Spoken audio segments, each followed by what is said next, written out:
What is going on, everybody? Nazdarachi here, coming at you today with our third installment of the Genshin Impact podcast that we are adding to our repertoire of programming content on the channel. Today, we are joined by Tiger Uppercut Media, Hydros, myself, and Gale Riot. We'll be talking about the new banners coming to the game, which will be more immediate, but then after that, we'll be getting into some more of the concrete 1.1 information that we do have. Maybe dispelling a few rumors that you guys have also. There's a couple of events coming that are going to be various boss fights or raids or cooking related kind of mini events. We'll cover some of those as well. And kind of go over just some basic general impressions on the game as we're kind of getting into, the third, fourth weeks, depending on how long everyone's been playing. We're getting into the second month of the game now, basically. So again, we'll be getting into all this stuff. We'll start with the brand new Klee banner, because as we noticed, the other day, I think it was maybe a little bit over 24 hours at this point, the Venti banner did disappear. So we are kind of, knowing that I think at reset or shortly after, we'll be getting the new Klee banner and the replacement weapon banner with the Wolf's Gravestone. So I guess we'll start with Gale Riot. Why don't you give us some information about not only Klee, the banner, weapon banners, but just your thoughts on all this new stuff coming? Looking forward to it. I mean, we've had the Venti banner for quite a bit, and I'm getting kind of tired of seeing his face every time I go into the wish page, even though I'm not summoning anymore on that banner, considering I did get him inevitably. No, but it's good to get a new character, especially a fire character, considering our only free-to-play option at this moment in time is, there is obviously Zhang Li, but for beginner players, it's only really Amber. So having Klee as an option for potential rerollers and people who want maybe fire characters specifically, Klee is fantastic. Her banner overall, just to give a rough idea, of course, consists of Zhang Li, Sucrose, and Noelle as the rate of 4 stars, all of which are good in their own right. Noelle is probably one of the best tanks we have available at this moment in time. Like, if you give her a full defense set, she will tank, and of course her heals are also based off her defense stat as well. So she'll be a combination of a healer / tank, so she's really good. You obviously do get her for technically free if you do summon on the beginner's banner as well. Zhang Li is somewhat decent. He's a really nice Hydro support unit. Very solid in his own right. And then finally, Sucrose is I wouldn't say she's not necessarily a worse version of the Animo Traveler. It's just that at her, if you get her at Constellation 1, she's not as good as the Animo Traveler if the Animo Traveler is at, say, C5 or C6 pretty much. So there's obviously that, but as you get more dupes of Sucrose, she becomes really, really good. I'm looking forward to the banner, and overall, Klee is fantastic. Yeah, I actually did the demo missions with her, because there was that early teaser for anyone who has played the game enough to get to AR32. You can use your daily mission keys to unlock, I guess the best way to describe them would be like side stories for the character, to just give you a little bit more insight into these characters, which I really love about this game, because it makes me actually get more invested in the characters, learning them. And for a game where I didn't think that I'd be interested in any of the characters or their backstories whatsoever, these little things that they're doing to really, I don't know, the Venti one really got me. There was a lot of emotions in that one. So I really like these little, setups for the characters they're doing to help develop this brand new world they've set in motion. But also, you can test her in that little event if you did get to that level. They will also be bringing out a little test event that you can do, kind of like how Venti had when the game was brand new. They had a little special stage where you could just kind of play him and test him out, and they give you some primo gems for beating it. So in my experience, she did a lot of damage. She's really good for area crowd control, and anytime you're fighting those groups of the heavy slimes that don't necessarily want to group up, or some of those enemies that are kind of more spread out, like the hilly churls come to mind especially. If you don't have Venti and his little tornado to force them all into one spot, her area damage would do really well for fire elemental reaction. So in terms of her character, she's kind of she is not kind of, she is a child, she's a little girl. That isn't as intriguing to me as some of the more adult characters because she's just kind of silly and goofy. But seeing what she can actually do on your team kind of, I don't know, invalidates all that for me. Like, if I was to be lucky enough to get her, she would definitely be a unit that you'd want to invest in. With that being said, though, along with this new character banner, we're also getting a replacement for the weapons banner. And I feel like the developers really know what they're doing because they're immediately putting the Wolf's Gravestone, like the best claymore in the game, as the boosted rates weapon on that banner, which immediately made me want to kind of prioritize that weapons banner instead of Klee, just based off of me already having a highly developed Diluc and Zhang Li. What are your thoughts on that, Gale? Right? Like, what do you think would be more beneficial, or what are you more interested in between this new weapon banner and the characters themselves? It comes down to what your team is built around, to be honest. Of course, the book that's also featured. I think I should start with the book because it's somewhat, it's there, it exists. It's not a bad book, and it's a solid book. I don't think it's terrible in any form or fashion. It helps exploration purposes because it increases movement speed by around 10% or something. So automatically exploration becomes a lot easier with that book, to be honest. You also move around a lot faster in battle as well, especially if you're using, say, Barbara or even Klee. So you're quickly hopping around quickly between areas to try and crowd control or heal players, avoid attacks, and so on and so forth. So really, really good book. And of course, on top of that, it also has the elemental damage bonus, which, of course, for especially catalyst units or mage units, it's really useful because mage units always use elemental attacks. Even their normal attacks consists of effectively elemental attacks. So very, very useful. In terms of the sword, however, I think it depends on if you have Diluc, to be honest, because this is a sword that is pretty much dedicated for Diluc more so than anybody else. It's still a very good sword, but more often than not, some of the other characters, say for example Noelle, let's take Noelle as an example. She prefers White Blind, which is a craftable 4-star weapon that you can get from the blacksmith, because it stacks attack and defense, and as I mentioned at the start, defense is key for a character like Noelle. But another reason why I would recommend skipping, actually, more than anything, these weapons are available on the perma banner, and more often than not, you're going to be throwing your Acquaint Fate into the perma banner because there's nowhere else to really use your Acquaint Fate as of this moment. So you're bound to potentially get those weapons from there instead. So if you had to juggle between one of the two banners and you wanted to summon on something, the Klee banner is definitely a better option as well. Yeah, it's just coming from my point. Like you said, I have Diluc, so I really wanted that sword to go with him. And like you also said, though, I did actually pick up that Lost Prayer of the Sacred Winds on one of my pities on the general banner. So, like you had mentioned, it may be worth just kind of using your Acquainted Fates in the general and hoping for getting equipments, or more so specifically weapons there, than using your resources on weapons only. Because then for me, it gets to a limit where I have so many characters, it's hard to level them all. So I kind of need some equipment to put on them to make them a little better too, which is why the weapons banner had a kind of an initial appeal to me. And coming from someone who has that book, I unfortunately don't have Mona, who I think it would be like the best on Mona, but I use it on Barbara, and even though she's a healer, she can put up some impressive damage numbers. Like when I use her charged attack, I see numbers like 3 to 4K sometimes, which I don't really necessarily expect to see coming from a healer character. With that being said, I do say that for people that are newer to the game or people that are still establishing their accounts, the character banner is probably better, just because within 2 pities, you're guaranteed to get not only 2 5-star units, but one of them is guaranteed to be Klee. So if you really need a fire unit, I would definitely recommend going in on this banner. Even with Primo Gems, as opposed to spending your Primo Gems on the general banner, for building out teams, these character banners are invaluable for avoiding 5-star weapons when you really need characters. What about Tiger? Do you have any opinions? I know you said you're a little bit newer in the game, a little bit fresh. You haven't been going too crazy, but I know you've seen Klee in action, and any thoughts on where you would spend your money if as a player who's not maybe as invested in the game yet? Yeah, so I've been playing this game a lot.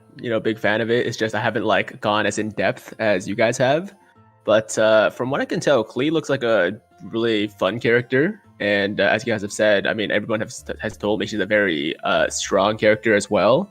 So from that perspective, I mean, she does intrigue me. It's just like as a character, she's not like the most exciting because she basically like when I first saw her, I was like, isn't that like Paimon, just like a walking Paimon? So yeah, in that sense, I was like, yeah, I don't know if I'm gonna summon for her. But then after I saw her gameplay, I was like, yo, she looks freaking dope, man. She's like dropping bombs over the place, and the crowd control and everything. So yeah, she's really cool. One question I do have is like, if somebody does have Diluc, which I do you guys think it's like worth it to go for Klee, or is having Diluc good enough for now?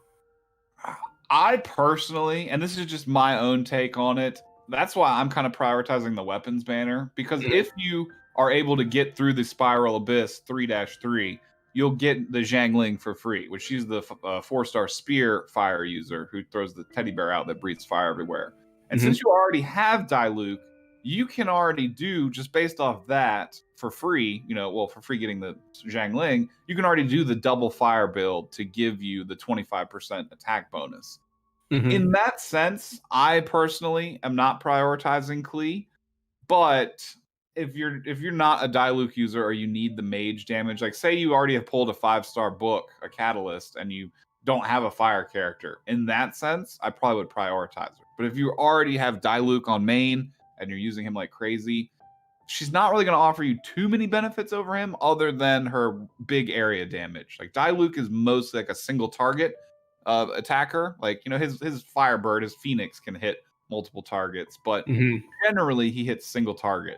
So that would be like my main, I guess, point to kind of decide what you're going to do. Like you already have Diluc, if he's already your main and you don't really need that crazy area damage, like say you have Venti also, you summon the tornadoes, you end up sucking all the enemies into one spot, you won't really necessarily need that area damage. So it might be in your best interest to either save for the next character boosted rate banner. Yeah, we do know that a whole grip of brand new characters are coming to the game, like at least 4 or 5 we know of as of right now, straight up. Yeah, see, I did get pretty lucky with Venti too. So I got Venti, I got Diluc. So I think for me, like I said, still pretty new to the game, but it's probably a skip personally, because I've been told that the stuff that's coming up is huge, especially one specific character that I should be saving for. Yeah, so that's definitely something I would take into consideration. Like you said, like you sound like your fire is already either on its way to being there, especially if you pick up that Zhang Li, or it's like already there. So I would maybe prioritize elements that you don't already have a lot of. Like if you don't have a good water or lightning attacker or earth, even with Zhang Li coming up, it might be in your best interest to save. Like Child is probably going to be an amazing water DPS, which I don't have one, so I would definitely save for him as opposed to going nuts here for Klee personally. But that might not be the same for everybody. What about you, Hydros? Are you back yet? Do you have any thoughts? He said he had to. I'm here. I'm still here. I've been. What are your thoughts on Klee? Klee, very decent, especially an area of effect damage type character. Definitely one, if you don't have one that can actually do an AoE type damage, then Klee would be one that I do recommend summoning on, especially if you didn't ever got Venti. If you do have Zhang Li, you could also pair Zhang Li with Klee as well. If you don't have Diluc and you've been still saving up, maybe you didn't get Diluc and you kept saving, waiting for another banner to come, Klee would be one to go for, as you said, to get that extra fire damage boost. I personally probably don't need Klee because I've been building electro damage more than fire, and I never got Diluc. So for me, Klee isn't necessarily one that I probably will go for because again, I build up. I like Razor personally, so. Yeah, that's another huge. And I do have Zhang Li. Oh, Zhang Li. Yeah, like, in this game, like yes, some characters are inherently better than others, but a lot of the focus of what you should be doing is based on your personal preference. Like, what characters do you like? And I say, what a secondary to that, which is a big secondary, is to make sure you have good elemental and healing coverage. So if you don't have 2 healers and you're going to want to try the end game Spiral Abyss content, you should prioritize summoning where you can pick up a second healer. so that you can build out your 2 teams. Likewise, if you need a second tank or a second DPS or lightning fire, whatever coverage you need, it's almost like Dragon Ball Legends in that sense, where if you're a more budget player and you can't summon on everything, you should definitely budget for the summons that are going to be the most beneficial for your account, for your setup. And another thing I wanted to add as well, and I don't know if a lot of people know about this, because it's been very hush hush and it's not been thrown out there. Yes, it's in the details, but even the way the details say it, it's not really clear on it. Pity does carry over. So if you didn't get a 5-star on Venti's banner and you summoned, say, 60, 70 times, it will carry over to Klee's banner specifically. So if you do 20 more singles, if you did 70 singles on Venti's banner, 20 more singles, and you are guaranteed a 5-star, assuming you don't get anything in between now and then. The same thing applies to the weapon banner. So it carries over from type banner to type banner. So character to character, weapon to weapon, and permanent is obviously existing. So if you haven't gotten a 5-star and you still want to summon on this banner or a future character banner, it remembers what pity you've done. Based, Yes. at least this is from what the Discord has mentioned. It's been posted in a lot of places. Even the official, as I mentioned, the official Discord has said it. So that should be the case. That should be the case. That's actually a huge point that I'm glad you remembered to bring up, because I was gonna add that in somewhere, but I forgot. But with that being said, I think we've covered pretty much everything in terms of our anticipation of these 2 new banners. Again, we don't have too many details on how Child or Zhang Li or any of those other new characters. There's like a female greatsword user that's fire with a banjo or guitar. I forget her name. We don't have any idea on the format of the release of those characters yet. We just know that they're on the horizon. So with that being said, we can kind of segue into our second topic, which was the game's first attempt at a co-op event, which still was kind of a mini event, but we did get the Crucible. Out of everybody in here, I know I finished all the challenges. I did it quite a bit, so I have plenty of opinions on it. But I'll let, what about Hydros? What are your opinions on this Crucible event? And we can go to Tiger, and then we'll finish on me and Gale towards the end. But yeah, Hydros, did you play any or a lot of the Crucible, and what were your thoughts on that? I think I did end up getting all my missions done on my own, at least. Just doing it with random people, which was not the funnest of times at most of the times, because people started lagging or just disconnecting, but it eventually happened. But the Crucible is really, the Elemental Crucible is really fun. It's really interesting little game mode. Granted, it's just do the same thing pretty much over and over again. It does get quite repetitive, and once you do the missions, it's like, oh, I don't necessarily really want to keep going. It's something where you can also just keep playing, and you don't technically have to spend your resin, but if you want those extra rewards, you can spend your resin if you so wish. But it's an event that doesn't actually require resin, and that's a good thing. And I mean, you can just have fun playing with friends and keep going and going.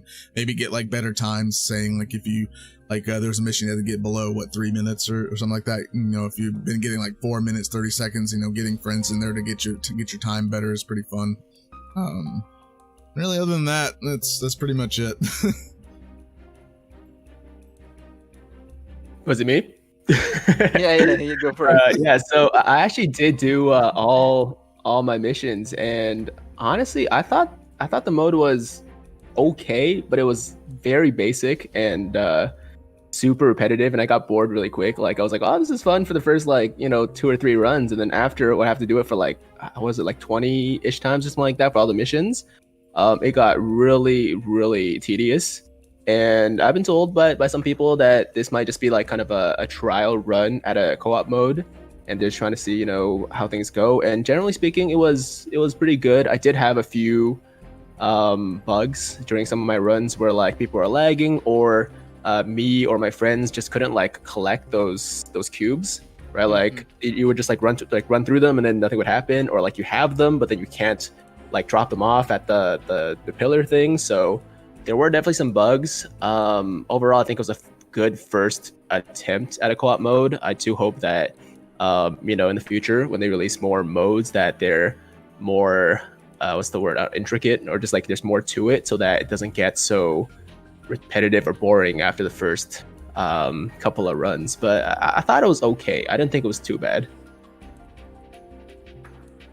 Yeah, when I think of events in this game and what they could do, the first thing that comes to mind would be like kind of like WoW raids, but on a smaller scale. Because obviously we're not doing it like 60 people, but like where you fight bosses, they have different phases. You have to like move through the dungeon. So hopefully they do take it to that point. But I do agree. Now, Gail, you actually had more experience with this event because I believe you said that it was kind of available in at least one of the beta tests, wasn't it? So, what are your thoughts? Yeah, this is I think the third time I've had to play this event. It pretty much went as expected. As the other guys mentioned, there were a lot more bugs than there were in the beta. Of course, the beta is such a smaller scale. I think it was only like, I think closed beta test 2 or 3, I think it wasn't that many people. I think it was around 20 to 30,000 compared to like the tens and hundreds and thousands of people that might have been playing currently. So obviously there was a big difference, and I think that they didn't account for that, I think, really well. And you could notice, like Tiger mentioned, sometimes you'd run through them, nothing would happen. Sometimes you'd collect them, but you couldn't see them. Sometimes people would just get stuck in place and you couldn't even they'd collect it on their screen, but nothing would happen on anybody else's, so they wouldn't be able to deposit anything. So there were a lot of bugs. Overall, I think the event went as expected for a first event. I'm not too fussed about it. The rewards were pretty decent, especially because it also affected your battle pass. I think that was the biggest help in to be honest, because the battle pass rewards are quite good, and then you add on top of that the mission rewards. It in that sense it was a lot better than what we had in the closed beta in terms of rewards wise. But again, like, I'm just gonna echo the other guys. I do hope that future events add the potential of a new shop, maybe more things to do beyond just fighting off waves of enemies and collecting cubes, maybe. Some other stuff would be nice, but in general, for a first event, co-op, doing it with friends to try and improve your time. Of course, one of the missions required you to do it under 3 minutes. That aspect was nice, but they do need to iron out a lot of the details that were bugging people out. Some stuff that was repetitive, some stuff that wasn't necessary, and then they can go forward from there. I kind of agree. To sum everything up without repeating too much of what everybody else just said, I think the event was kind of a test, more so for them on their back end systems to like see what the servers are capable of, and like you said, to see what kind of problems come up so that they can use that information to establish a foundation of data when they go to make more bigger and more extravagant co-op events. I really hope that is a priority for them. And basically, like y'all had mentioned, it was kind of buggy. So my experience was kind of hit or miss. But one thing I did and also didn't like about it was the fact that when you queue by yourself, like Hydros had mentioned, you get paired with randoms. Now, the thing I like about this is that in this game, I almost never just peruse through the list of randoms that are online and request to join a random person's game. Like, there is text chat in the game. There's no voice chat. There's no real reason to like facilitate that interaction with strangers. Like, it's just kind of creepy. More often than not, when I see someone request to join my world, I'm more suspicious that they're coming just to like steal all my upgrade materials and then try and dip out.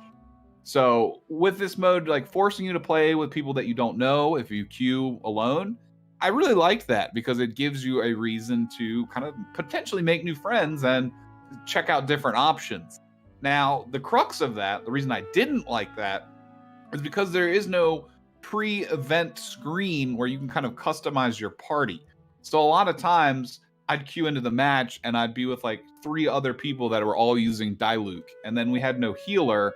And if you were up like in the world level 35, world level 4, or even, world level 5 range, like the enemies are actually kind of tough. At least they hit hard. They're easy to kill, but some of the bigger enemies could hit hard. And when you have 4 randoms and nobody has a healer and everybody has the same element, things could get a little dicey. Like, especially when like the water mage would come out, then all 4 of us with Diluc would sit there for like literally 5 minutes trying to kill that one thing. So I do hope that they clean up some of the bugs, some of the glitches, as well as potentially develop, maybe like a team building screen before you queue in, because it was just like a 3-second timer and then bam, you start. So there definitely is a lot of room for improvement. but I like the fact that they are kind of testing things and starting pretty early. Again, the game is not even a month old, and they're already hitting us with some of these mini events to hopefully help push the game further in the long run. So I pretty much agree with everything else that everybody said. From there, we can kind of move on to some of the new information that we have for the 1.1 leaks. Again, a lot of it is not 100% confirmed. A lot of the stuff can be in the beta test realm, but that doesn't necessarily mean that it's all going to carry over into the full release. But we do have some pretty reliable information about a couple of the new upcoming events. We'll start off with, I believe, the new mini event that's replacing the Crucible. The next one that's up and coming is going to be a new cooking and food delivery event. Do you have any information you can tell us about that, Gail? So basically, from what I understand, from the information I've managed to receive, it's basically, as the name suggests, a cooking delivery. So I assume it'll be like, Sarah from Mondstadt, or I don't know the other guy's name in Leeway, but the other guy in Leeway, they give you like these, cook these food items and then deliver them.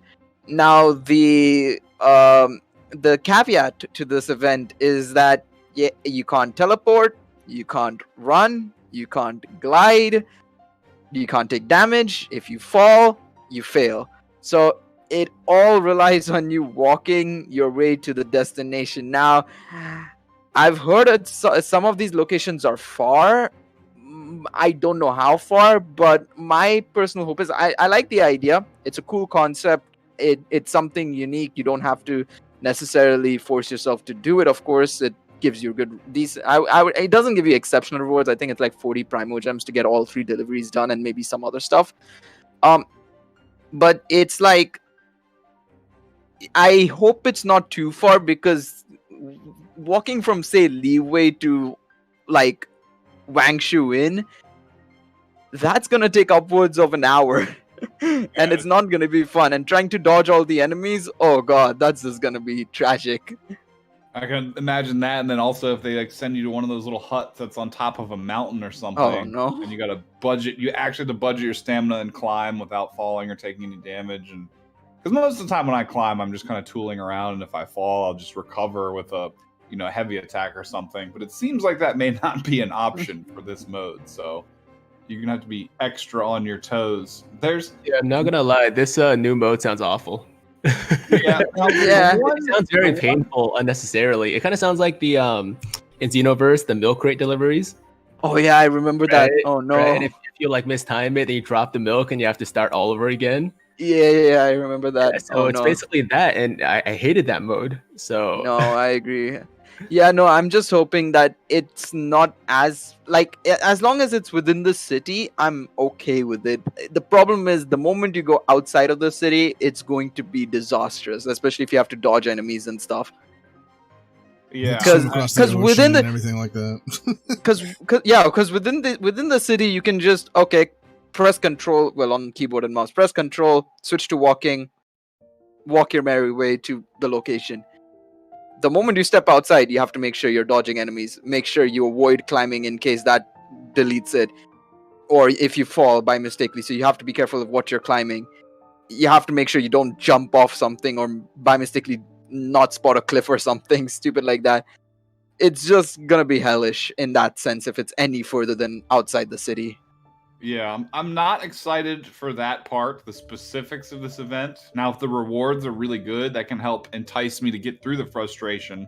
And one thing that I do like about these little events, and it may not necessarily be this one, because we've already mentioned how potentially frustrating it could be, but what I like about these little kind of fetch missions is sometimes, actually more often than not, they send me to areas that I may have forgotten about or never fully visited or explored in the first place. So I may not have intended to go back to that area, but one of these quests or missions might send me there. And then I'm like, oh, hey, look, there's a ghost that I missed, or there's a Geoculus that I missed. So and that's for me. I didn't use the interactive map. There's an easy way to get around that and just find them all. But for me, having a more kind of organic finding all the hidden stuff experience, these kind of events do help with that, because they've sent me back to areas where there's chests I haven't gotten and other stuff. But yeah, the specifics of this event, kind of do make it seem more frustrating than what value you're going to get out of exploration doing them. So I'd I'm kinda personally on the rather same reroll page. Gear and Legends. Yeah, just sounds Yeah, like, no. like Or pulling your- Grand Cross for that matter. Oh my god. Yeah. Yeah, it doesn't sound like something that's going to be fun. It sounds very tedious, but hopefully, like others have mentioned, the distance we have to travel is not really that far. Even walking from the cathedral in Mondstadt to the entrance of the city, like I always jump off all the barricades and glide down. Like, just imagine even how long it would take to walk from the top of the city to the No. bottom. I'm not excited about No, the worst part is because of like it's a small story, but I remember once going from like the first beta that I had done to the second beta, I had gotten so used to like jumping off cliffs and everything. The moment I got to like that the first statue of the seven you see, right, and you're looking at over from a cliff, I thought I had the glider, walked off, and died literally. So I'm bound to probably do that with one of these deliveries. I'll just be like, oh, it's fine. I'll just jump off and it'll be okay. And then I'll realize I failed the mission and I'll have to start all over again. Yeah, it's just like it's combating your own muscle memory with the game at this point. Like it's just a natural reaction to hit the glider or hit the heavy attack when you walk over a cliff or something. So Yeah. that could definitely be frustrating. Now there is another event coming. It's a little further out. We don't think we know exactly when it's coming, but we know that there's going to be the Unreconciled Event, which apparently involves meteors falling from the sky. It's going to involve Mona, and basically it seems like another kind of fetch quest, but there's a lot better rewards, it seems, with this one. It seems like less of a time filler or a mini event like the cooking delivery. I'm again just going to divert back to Gale because it's most informed on the 1.1 stuff, so any more details you can give us on the Unreconciled Event? Okay, so this was early on. We found out that there was meteors that you had to find and stuff like that. From what I know, there's 3 parts to this event actually. So there's the first part, which is apparently very similar to the Crucible event in that it's a co-op.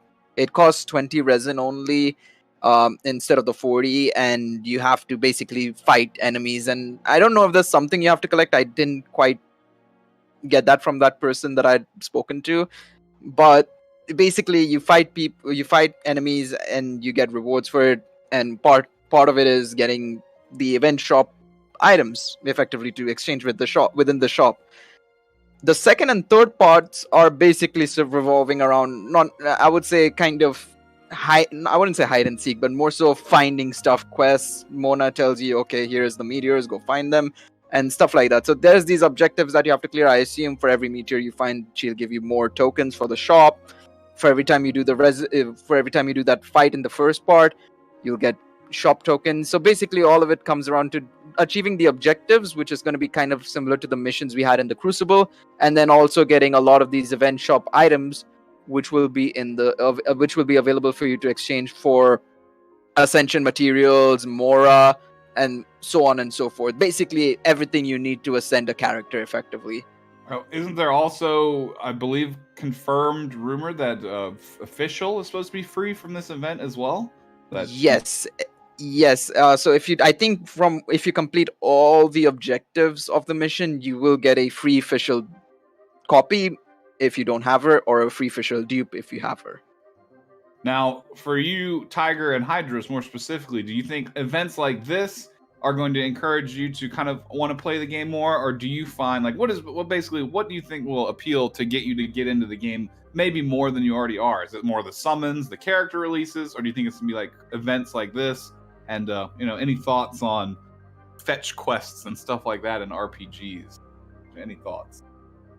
For me personally, I mean, new characters are always cool, of course, and I always get excited for cool looking characters. Like I was looking at Zhang Li's gameplay, and I was like, this dude looks freaking sick. But at the end of the day, you got to use those characters for something, right? You can't just like have a bunch of characters and have nothing to do. So, I'm definitely looking forward to more variation in events, and I think that this fetch stuff, the meteorite stuff, sounds interesting, but honestly, it doesn't get me excited because they sound like they sound like my least favorite, kinds of quests in these kinds of games.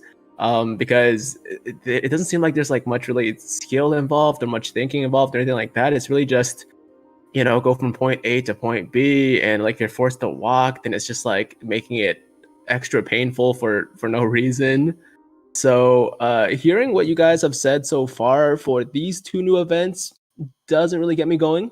I won't lie. If the rewards are really good, then that's great, right? But I'm looking forward to possibly, like you said earlier, more like raid style events where like you're in a party, you're going through a dungeon, and you're fighting like a big boss at the end that like might be like a whole ordeal, like we're taking like 20 minutes or whatever to like take down the boss. You got to have like variation in the party. You got healers, DPS, tanks, all that stuff. Like that's the kind of stuff that would really get me excited. I am 100% right there with you. And I do think the benefits of this event, like you said, it seems like more of like a go here, go there event. But it's kind of like I guess like a little effort on the developers' part to, I wouldn't say keep free-to-play players like competitive with the spenders. But anytime they're going to give away characters for free, my ears will immediately perk up. But no, that's awesome. No, I'm excited for the official dupe for sure. But the event itself, like as far as like what we're doing for it, doesn't sound that exciting. Yeah, I'm kind of right there with you. What are your thoughts, Hydros? Are you going to enjoy mining for meteors and getting a free character? Or what are your thoughts? The free character in itself is very good, especially for free to plays. Always like it when they give you free characters. It's a free dupe, whether you don't have it or have it. Free character is always good. It's going to boost the effectiveness of your character, especially if you're getting a dupe of it, right? Fetch quests, no. I do not like fetch quests. I do not. I mean, I'll play it obviously if they make it fun and enjoyable, not just like go here, boom, you're done. Go here, boom, you're done. And it's not exciting to play it. It's just like, I don't want to do it. I'll do it for the free character, but after it's done, I'm not going to do it anymore because it's no point. But yeah, I'm more of like the raid stuff, like Tiger said. I want to do it to where you're sitting down, like have a party, have some friends. You're going through like dungeons. You're going through certain areas of the map to find like a specific boss, and you're all working together to take it down. If you've ever played something like, Elder Scrolls Online or some of these other games like that, to where you're always teaming up with your friends in order to go do this, that, or the other. It's way more fun to do that just and then simply going, oh, let's go find a meteor and it's a rock. It's like, it's not really exciting to hear. It's like, it's a meteor. Cool. I see those in real life all the time. It's like, okay. Gail, do you think that these events are more like just something that they're doing to fill time while they're building towards bigger stuff? Do you anticipate them doing a lot of these in the gaps between the 5-week updates? Or, what do you see as the developers' intentions with stuff like this from someone who's played the game a lot? I think it's partially them holding off on making people burn out on the game, but at the same time, I think it's partially burnout, partially filler, partially I think this is what they think is a good idea. I mean, like I said, there's 3 parts to the event. One is actually us co-oping with other people to fight people, and then the second and third parts are basically like sort of go to this place. Now I don't know what you have to exactly do once you go to the meteors. It might just be a fetch quest. They might, the meteor might break into some new enemies that we don't know about or something. I don't know, but either way, the fact that it's the first part is interesting, and then the second and third parts kind of falter off, which is kind of an iffy thing for me personally. I'm not a big fan of that. But no, I agree. I completely concur. I do believe they should bring out more stuff that's similar in vein to Boreas, I guess, the wolf guy. I think that's a cool thing because at least that one, you can co-op with your mates, and you can tackle the boss. You can help lower level players need the rewards for it. You can go and help them and stuff like that. We need more stuff like that. But in terms of like I still don't think this is a great second event. The rewards are fantastic. The shop, you can basically get infinite mora. You can get like a lot of ascension materials and stuff. The value of the rewards is phenomenal. The things you have to do for them, not so much. So it's kind of like 50-50 for me right now in terms of what the event is. But the future is still bright in my opinion. I think they're taking the right steps. It's just they need to focus more on the big bosses, I feel. I agree. And in the spirit of that, the final event that we actually have any type of concrete information on will be the Golden House event, which we're not 100% sure if this is going to be co-op or not, but apparently we'll be looking at some sort of buffed up or like final form in the spirit of Dragon Ball, child boss fight. Now, this one is actually going to be combat oriented. We've seen a couple of screenshots from it, and it definitely seems like a typical boss fight. Do we have any more information on that, Gale, or is it still too far out for us to know too much more about it? Initial looks, we had a picture of the map on where it's located. So if it's from memory, I'm remembering from memory, it's south of Leeway. So there's a small section of at the bottom of Leeway that will open up for us to access in the next version. Beyond that, it does have the same title as like Devolin's fight, so it says Memory confronts Storm Terror for Devolin right now. Similarly has Memory colon something. I don't remember exact words what it was. And the fact that the symbol is exactly the same as Devolin's, because if you look closely to Devolin and the Devolin fight or the Devolin domain and the Boreas domain / fight, they have slightly different icons, which signifies that one's solo only and one can be co-op as well.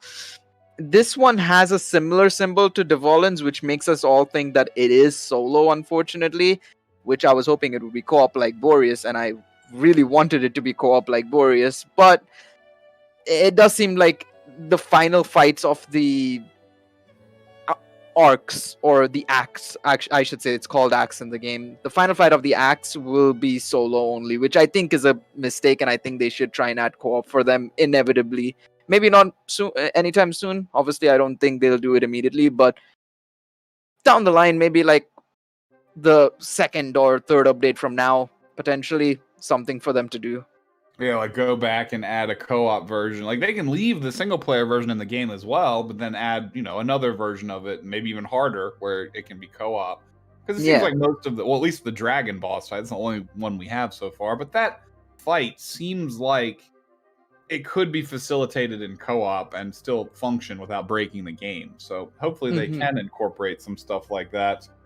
Any thoughts from Hydros or Tiger on an actual boss fight? Have you played through the story yet? Have you gotten to the point where you've met that character child? And what are your thoughts on this event? And what would you like to see from it, I guess, that would make it, something you consider really fun or worth doing repetitively?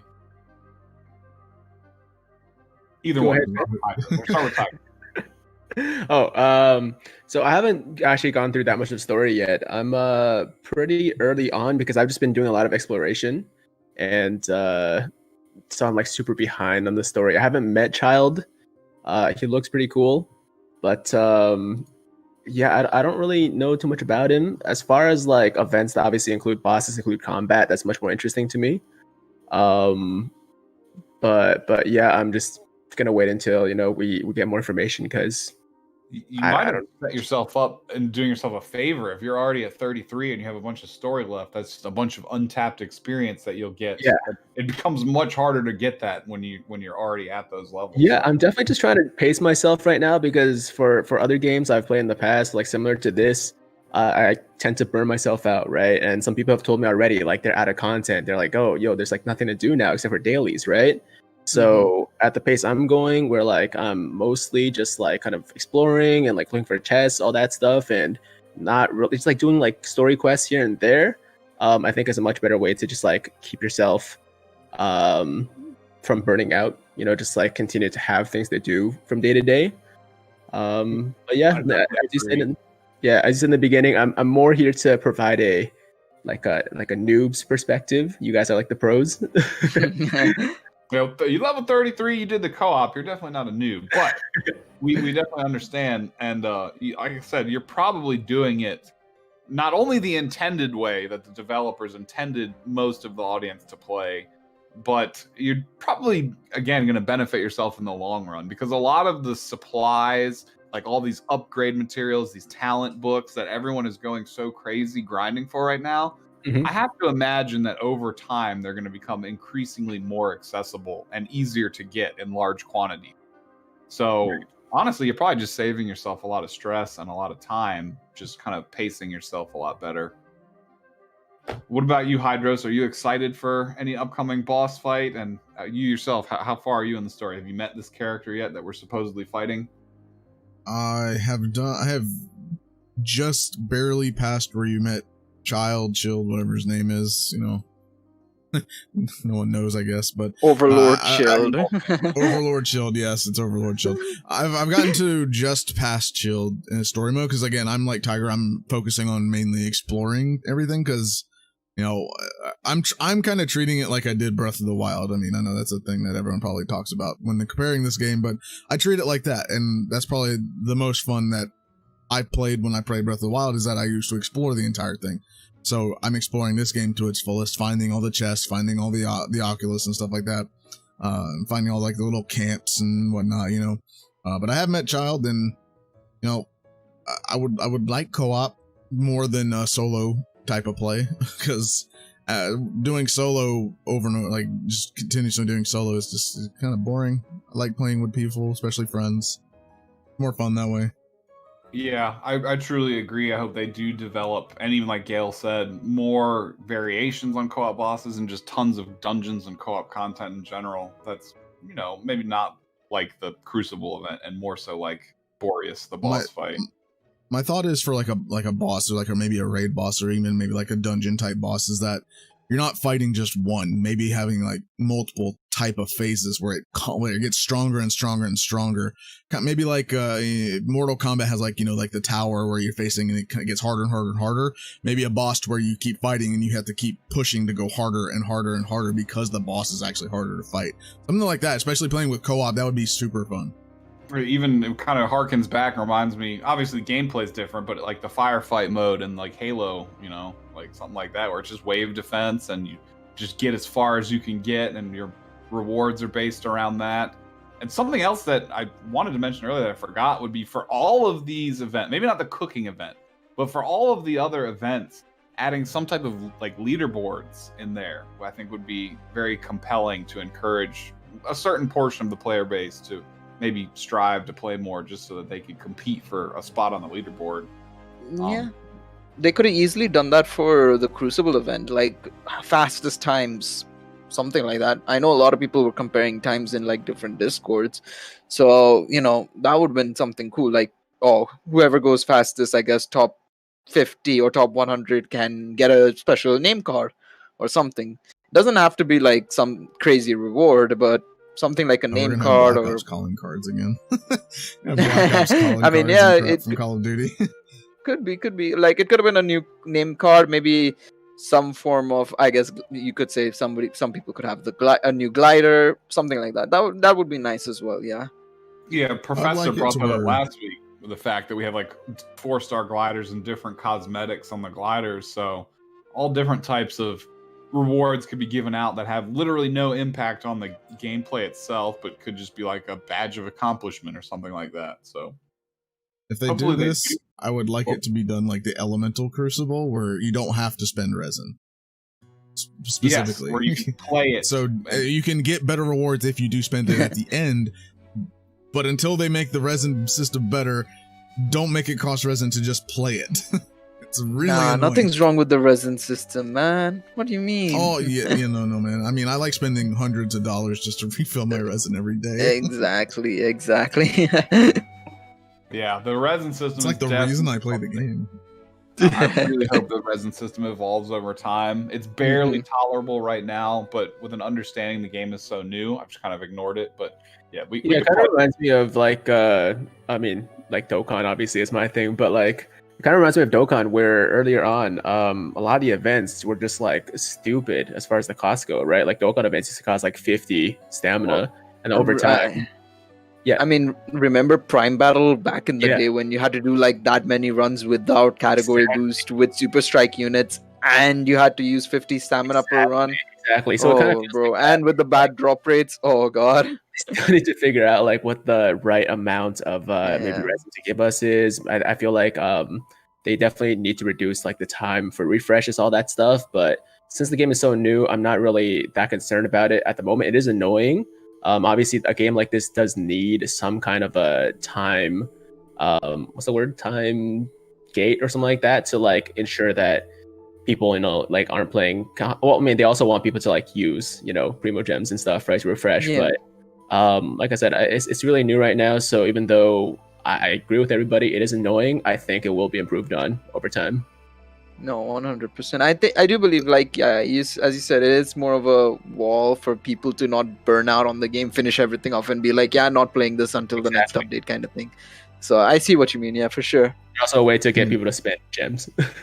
I mean, the, Yeah, the true. way you spend gems for resin is literally how Legends used to do it. You would increase the amount of primo gems you spent every time you wanted to increase. So it would, like in Legends, would go 10cc, 10cc, 20, 20, 30, 30, up into 50, right? And then it would stop. And that was kind of annoying that you could not actually go past that cap.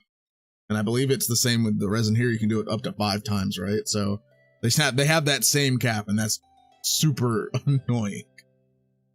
Yeah, it's always frustrating when you know you have the potential to do more, but the physical systems in the game are what are holding you back. That's definitely a point to be brought up in and of itself. Like that causes some negativity in the community for sure, and on some level.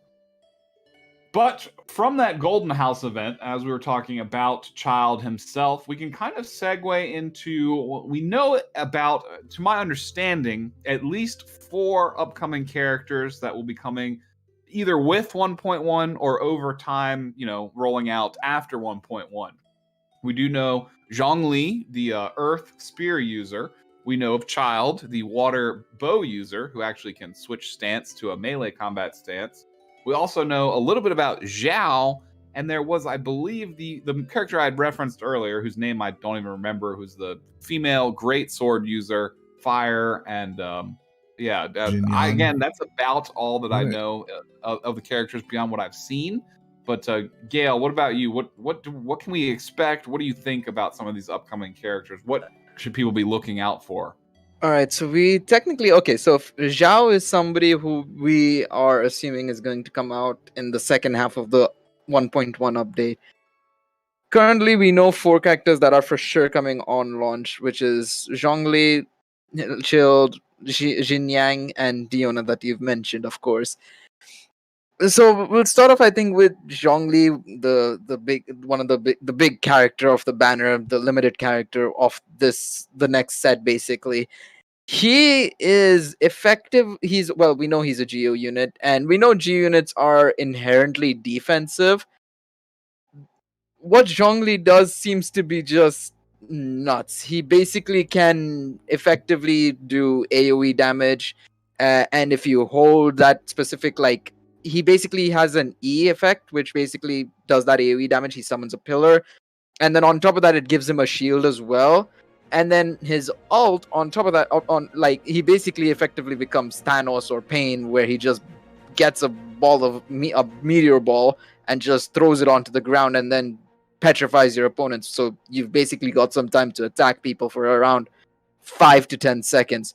So he does all of these things. He'll be an amazing support unit because what he can do is he can give you time to either heal, allow you to do more damage on the enemy in the meantime, tank as well. So he's going to be a really nice all-rounded unit.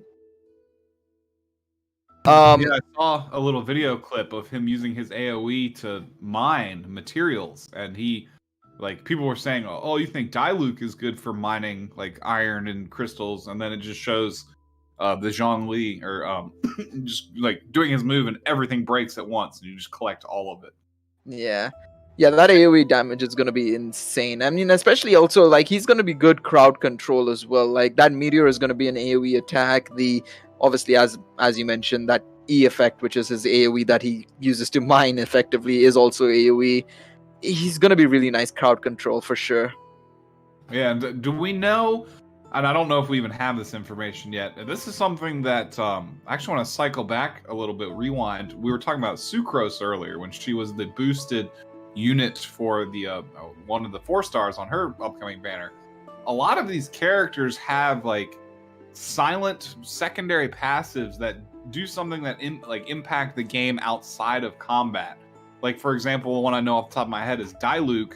Whenever you visit the blacksmith and craft something, and Diluc is the character you're interacting with the blacksmith with, you can get, I believe, up to 25% of the resources you use to craft whatever refunded directly back to you. And that's one of his little silent passives. Do we have any information like that on what Zhang Li does, or do we not really know his kit, like some of the specific quite yet? Unfortunately, I haven't been able to get that. That's one thing I never ended up asking because I, to be honest, didn't even think about it, honestly. That's actually a good point. Something I should I'm probably actually ask. on a website. I don't know if it's legit, but they were talking about the patch notes, and it says here exactly what Naz was saying. Basically, Zhang Li has an ability where when you're crafting spears, you get 15% of your ore materials back, just like with Diluc, where you're getting claymore materials back. Well, that makes sense, to be honest, because he is the spear user of the set, and he's probably the only 5-star spear user. So, yeah, that makes sense. That makes very much sense. Well, yeah, I know. I think Sucrose's little ability, I forget what it is, but it was really good and gave her a purpose to exist outside of the MC. It basically, when you craft the Ascension materials, so you go from like the 1-star to 2-star materials for Ascension, you get 10%. You have a 10% chance of like getting double the product. Yeah, that's insanely good because for anyone who's above world level 35 would know, like when you get to talent level 5 and 6, farming for those mats becomes a serious issue because you need like 9 of the blue books just to level up 1 talent to 6. So that's been a huge time gate. So someone like Sucrose can be very valuable for that. What about Tiger, Hydros, Gale? Like overall, are you excited for this character? I mean, I, like you said, liked him just because I have a 5-star spear. I currently use it on Zhang Ling, but having a 5-star character with a 5-star weapon is even that much more appealing. And Earth is relatively weak. Like I have Noelle, but I don't use her too much. I know she's good, but I prefer more offensive builds to kill things faster and try to not take damage. So I'm actually kind of really excited for him myself. I feel like throwing him with Noelle would actually be a pretty good duo, to be honest. Noelle's E attack, E shield and stuff. Swap into Zhang Li.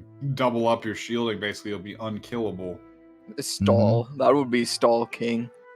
Plus Noelle with her E can heal as well, so you're pretty much not gonna go below a certain amount of HP.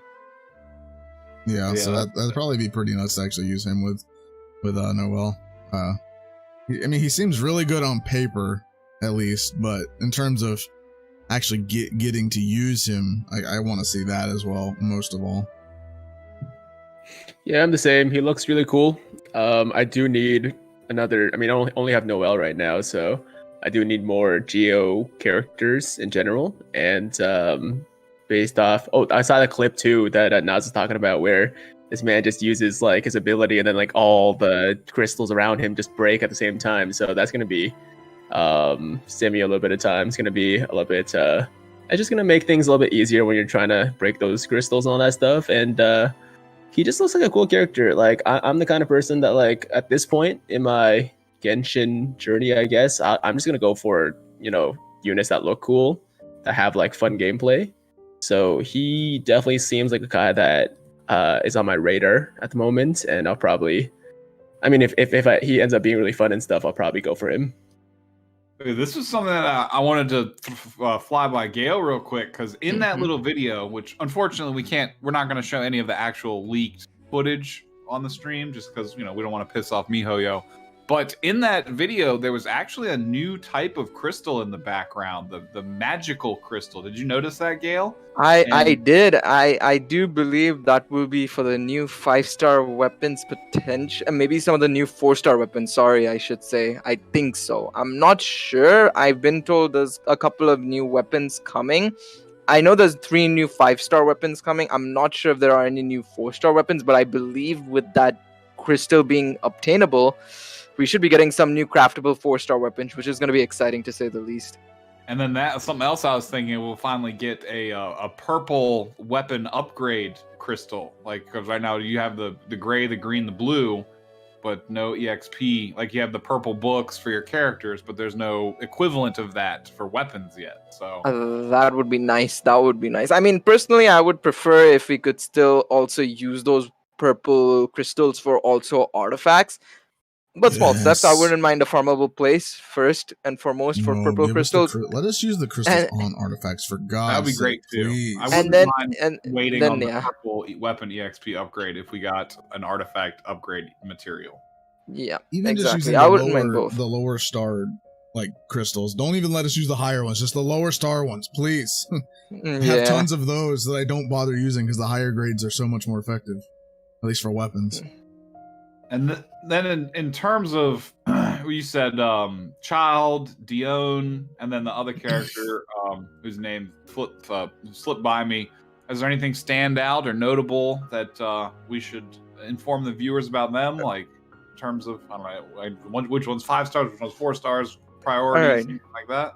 Okay, I think I can give a quick rundown on the 2 4-stars, and then I'll talk a bit about Child, because Child is like really good. From at least again on paper, everything is on paper. We can't say, and I mean 1.1 testers can exactly say like how good they are, but I mean all I can say is like from what I've been told, and then I can go from there.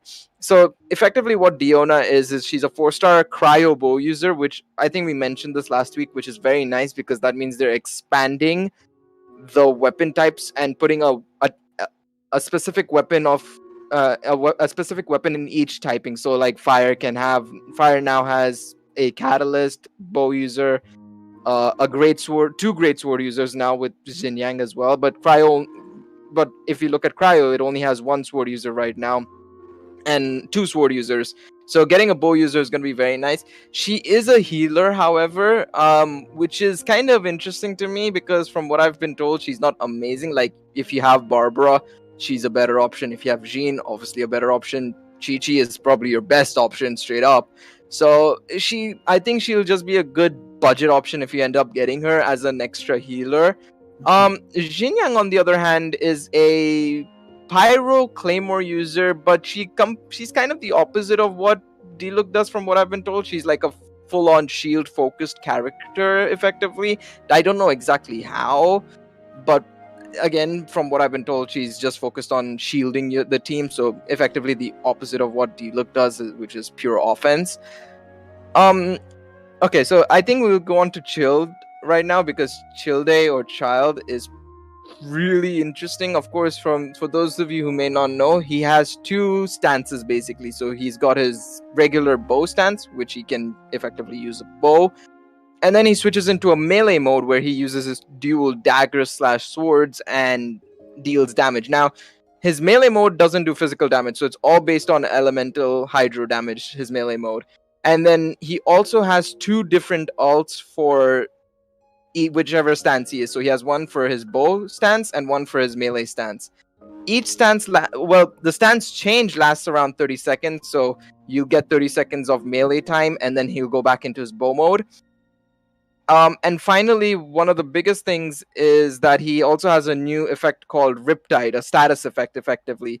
So it's effectively like if you've ever played Pokemon and if you've seen a Pokemon hold the item Sticky Barbs or have something to do where effectively if you hit him, the opponent will take damage. So basically, he's just gonna be somebody who's gonna deal out consistent damage either by getting hit, either by hitting the other or hitting the opponent basically. So he's just got a range of methods of just dealing damage.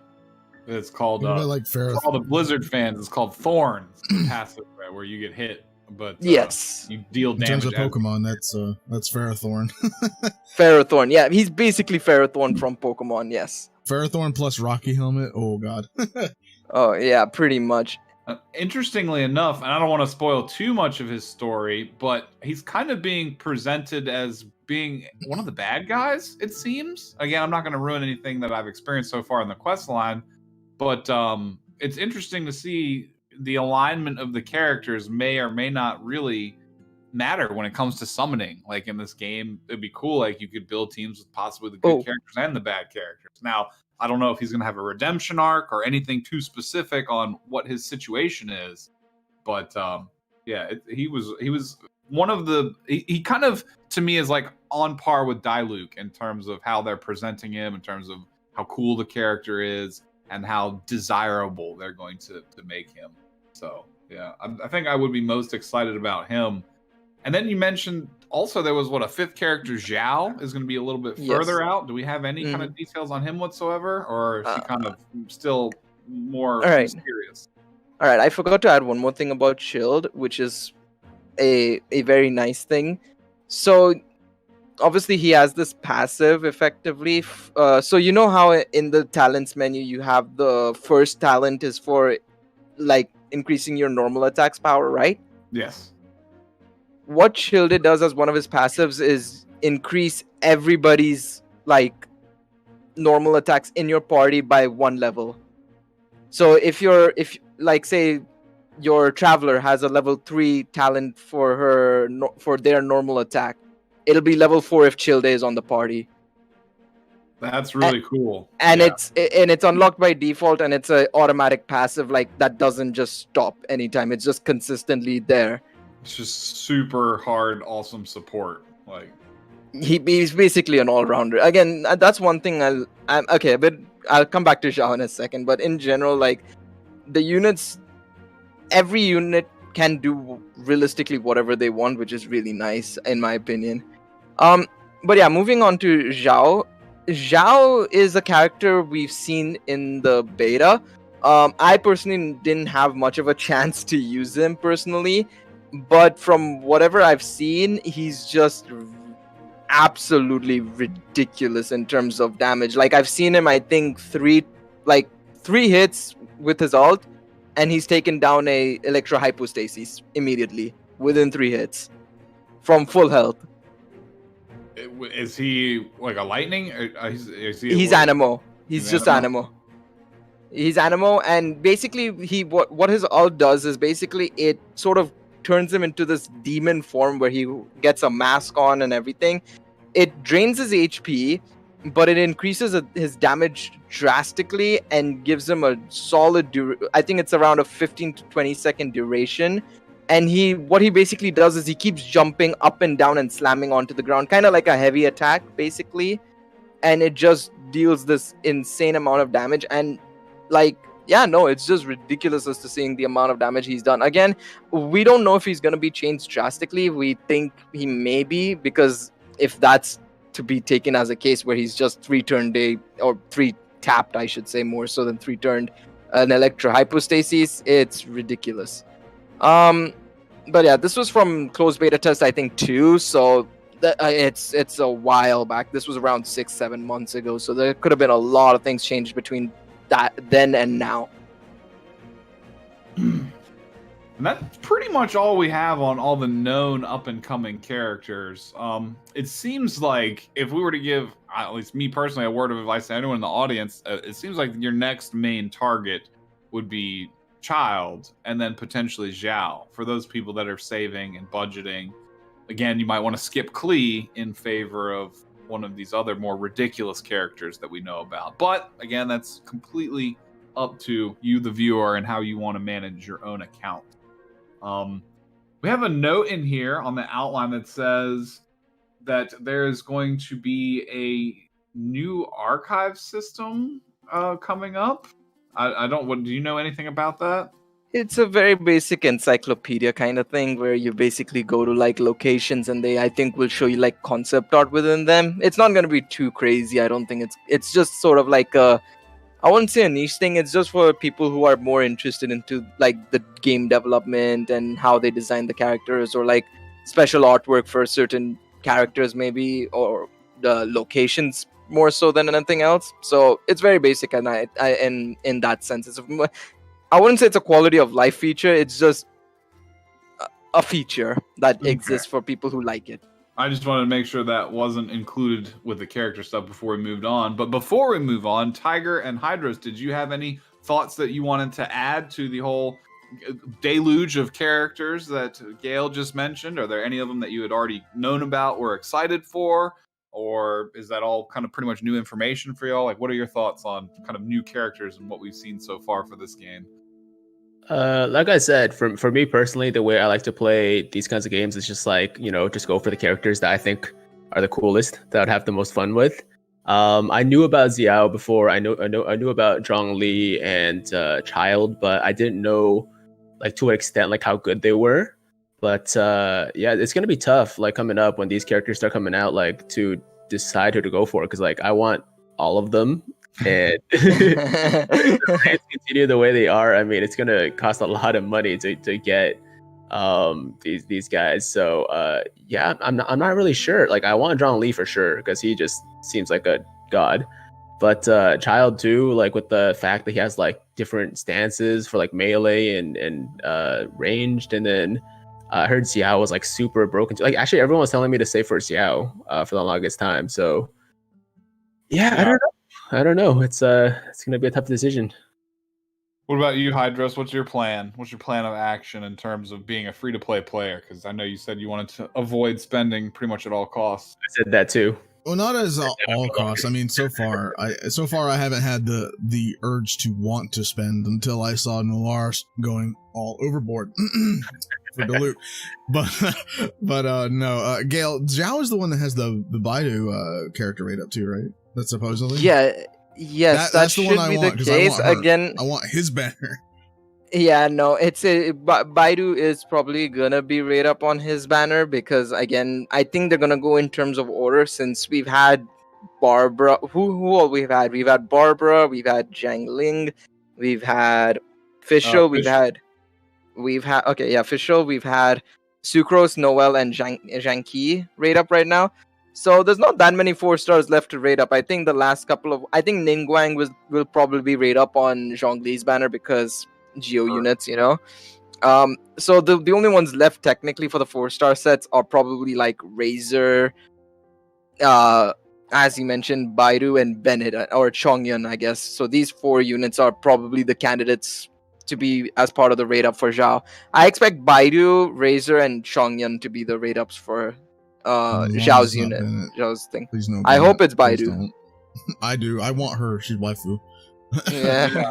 But in terms of the Pirate other characters, waifu. I think Zhang Li is the one I'm most. I mean, Chilled or Child's, whatever his name is, his stance change is pretty cool, but Zhang Li sounds a lot more interesting to me to use as a character more so than Child. I mean, I do want to collect characters. Like I love collecting characters in games. Like that's probably the biggest thing for me is trying to collect all characters if I can. So, but in terms of a playable character that I would personally want to save and go for, Zhang Li probably will be the first one to go for, and then once Zhao's banner comes, if Baidu is the rate up character, then money might be spent. Yeah, and it's be interesting to see, Gail, I don't know if you have any type of information on this whatsoever, but do they have any plans to do any type of like seasonal or sale packs, or is it just that one time and done, and then it's full price for the rest of forever? I think that's something a Honkai player should answer because I'm not too sure on that. This is MiHoYo and their tactics are pretty much unknown to me, to be honest. I'd assume it should be seasonal or once every banner. I think the best example will probably be when we see Nolar summoning for Klee tomorrow, maybe, but that's literally all I can think of is like maybe it's banner to banner or seasonal. I'm not sure. Yeah, I'm really hoping it's like a Grand Cross where the double gems thing that you have is just reset every single time the new banner drops, so you can at least save a little bit of money that way. I love Grand Cross for that. Yeah, like those deals are pretty good. I would definitely spend more money on the game if that's a thing that reset as opposed to like one time only and you'd never get it again. I feel MiHoYo would be more inclined to maybe hopefully do that because Grand Cross, they do it so often because at least for global, there's so many banners like every week. It's just really frustrating, but it makes it a little bit easier for like spenders who want to just maybe get the BOGOs. But in terms of MiHoYo, they might maybe be more inclined because they're not releasing banners as quickly as something like Grand Cross is. So maybe they'll do maybe like the one time per like month. Venti was out for what, a month, I believe. Yeah. Roughly. Oh, like just about a 3 month, about weeks. maybe 30. I'd say 3 weeks. 3 weeks, I think, is the exact. Well, he was out count. longer for the Chinese version or whichever it was, and then Yes. with the global side, it was kind of lessened. So whichever that would do, but yeah, a lot longer time frame between banners, at least for Genshin. So maybe they'll be more inclined to do some sales, which I would personally like. Because they're very expensive. Very expensive for a gacha in terms of Genshin. Yeah, when I first saw the packs, I thought that was like a permanent thing. So I was like, wow, the prices of this game are actually really good. And then I realized that after you buy the first time, then you don't get that anymore. So yeah, the prices are I mean, honestly, they're actually pretty in line with like other gacha games I've played. But I feel like they're more in line with Dokkan, because Dokkan, you like $40, not even 2 multis, like. Yeah, that's about really Genshin. yeah, which is obviously not great, but it's not like, out of the ordinary either. Yeah, they probably did a bunch of market research to try and get it in the perfect spot where they can get the most effectiveness out of it. Just to confirm, the whole thing about how they reduced the pity is not real, right? That was a fake leak. Yes. Okay. Yeah, we don't know if they have any intentions to alter things, but that particular piece of information, I believe, is deemed to be unreliable. For at least the 1.1 beta, it's not happened. So it's looking like it's just something somebody's just brought up. Again, it's possible that it is true, but for a future update. But well, the 1.1 banner, do they actually have like actual banners? I'm not. I if that's a thing, then they wouldn't have any need to summon or put that into the summon rates. I feel like it has to have that's a something thing that would be post permanent banner, right? Like they're gonna add a new permanent banner with just different characters on it. Or... No, I just think it's a reskin, because I think what they're gonna do with the permanent banner is just whenever we go to a new city or whenever it's the end of a new act. So, for example, we were in Mondstadt, so we had Diluc and Jean. Now that we're approaching the end of the Leeway story arc, we're gonna get Keiching and Chi-Chi, I think, is on the banners, as well as Mona. So I just think it's just gonna be a reskin from what I've heard. I think somebody literally said like the permanent banner has no changes to it. Like he's checked the details and stuff. There was literally no changes to the permanent banner. It was just the permanent art on it to look different, and basically that's it. Yeah, it's just to represent whichever city is currently the main arc. But how is that? Do you think that's going to evolve over time as like these 4 or 5 new characters come to the game? Are they just going to be added to the pool, or will they establish like a second permanent banner? I think they'll be added to the pool. I feel like that banner is going to be the general pool of all characters as it builds over time. Basically, how Dokkan's gacha system is, basically they just throw all the characters into one singular pool. Except it's not going to be on every banner, hopefully at least. And to where they have the limited time banners or the event banners like Venti's. It's just the specific characters that are actually on that banner. Yeah, I guess that'll be something we definitely have to keep eyes on in the future. And of course, we will report that to y'all as we learn more, because we're still kind of in the learning experience with everybody else. The game is so new, and we don't have a direct line to the developers, so we're kind of right there. If they did implement that pity system update that was, I guess, supposed fake at this point, I feel like a lot more people would at least maybe be more inclined to summon and spend with that pity system versus what they have now. Yeah, like if you're earning a currency that you can exchange for direct characters, or even if they just reduced the amount of summons it takes to trigger it, I mean, either would be very welcome. I mean, or increase the rates. Well, yeah, there's that.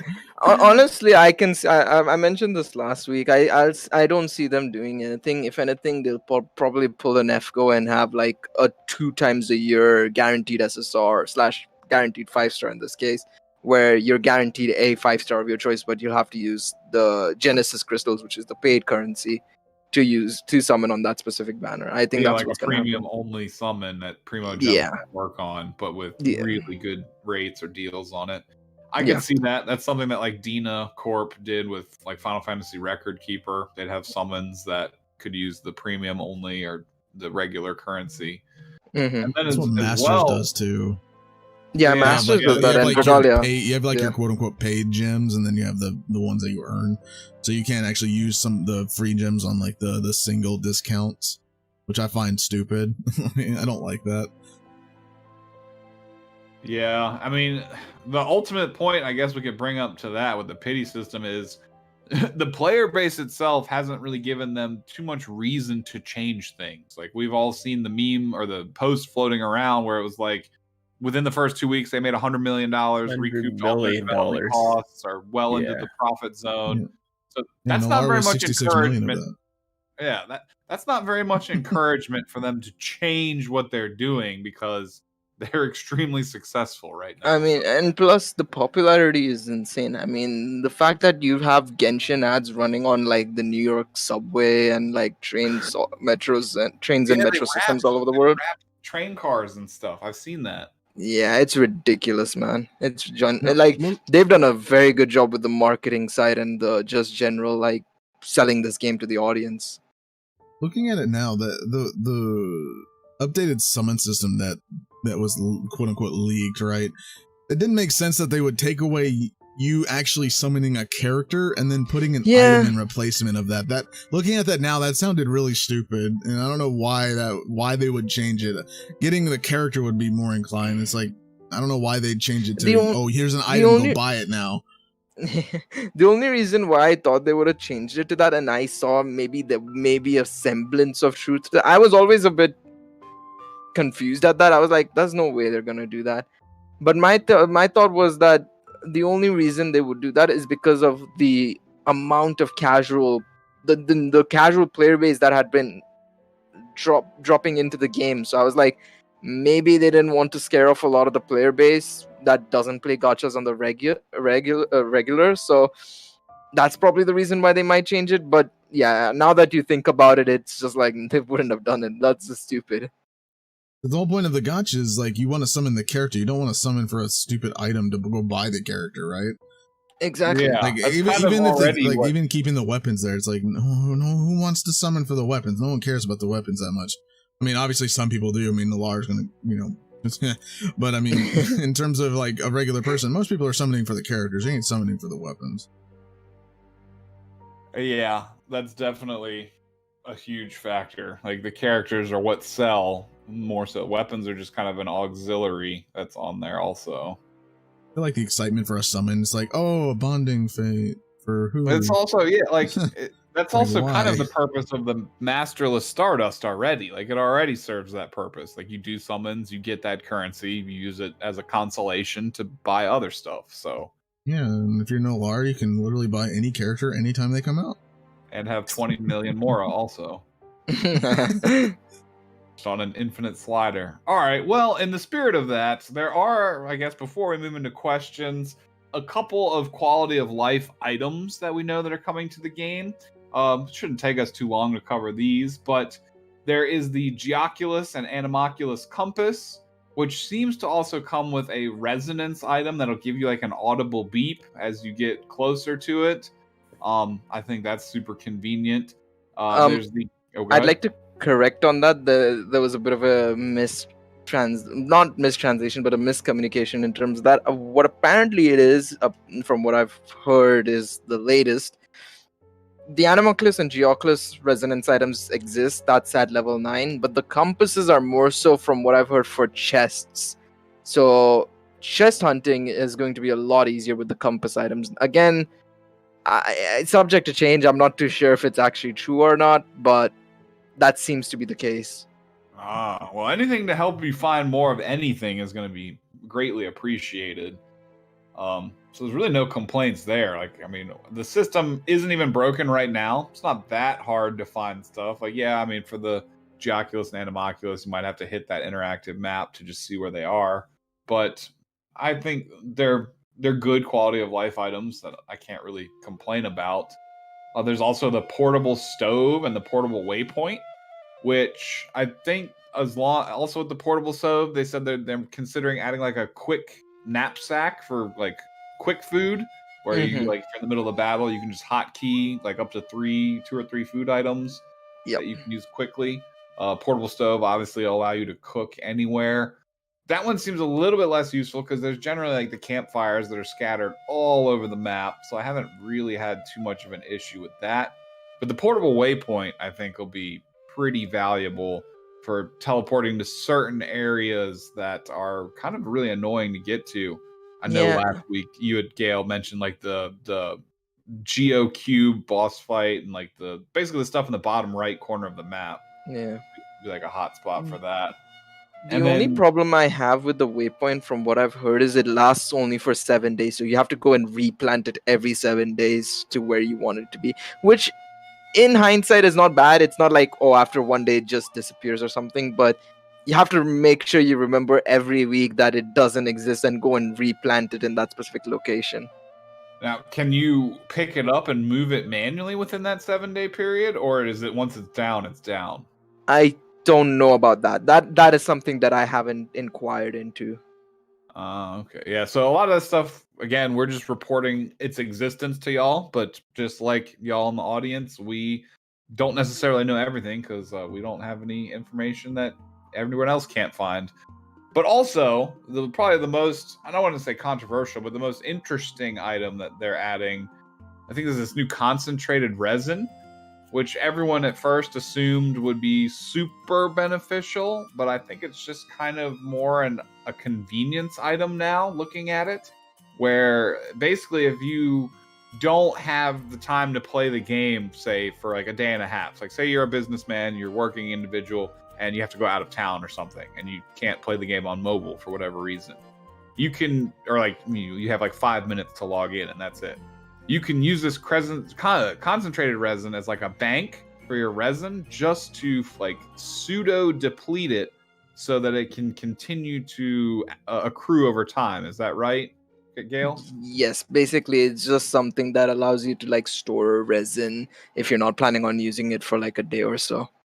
So the immediate thing that comes to mind outside of work is, say you don't have a character that needs any of the talent books or upgrade materials on Tuesday, for example. You could just bank all that resin to then spend on Wednesday when the dungeon you really need is available.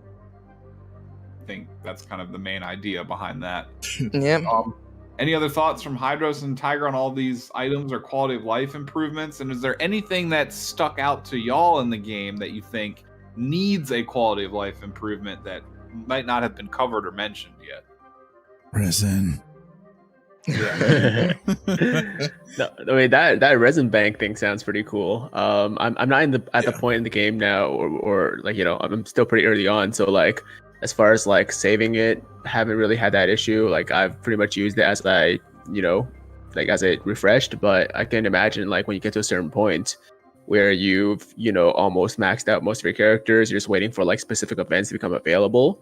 That's gonna be pretty useful. The teleporter thing seems pretty cool. You can set your own teleport waypoint. One thing I did notice, actually, I don't know if we talked about this or you guys talked about it in a previous podcast, but is a new area coming with 1.1? Like are they opening up a new region?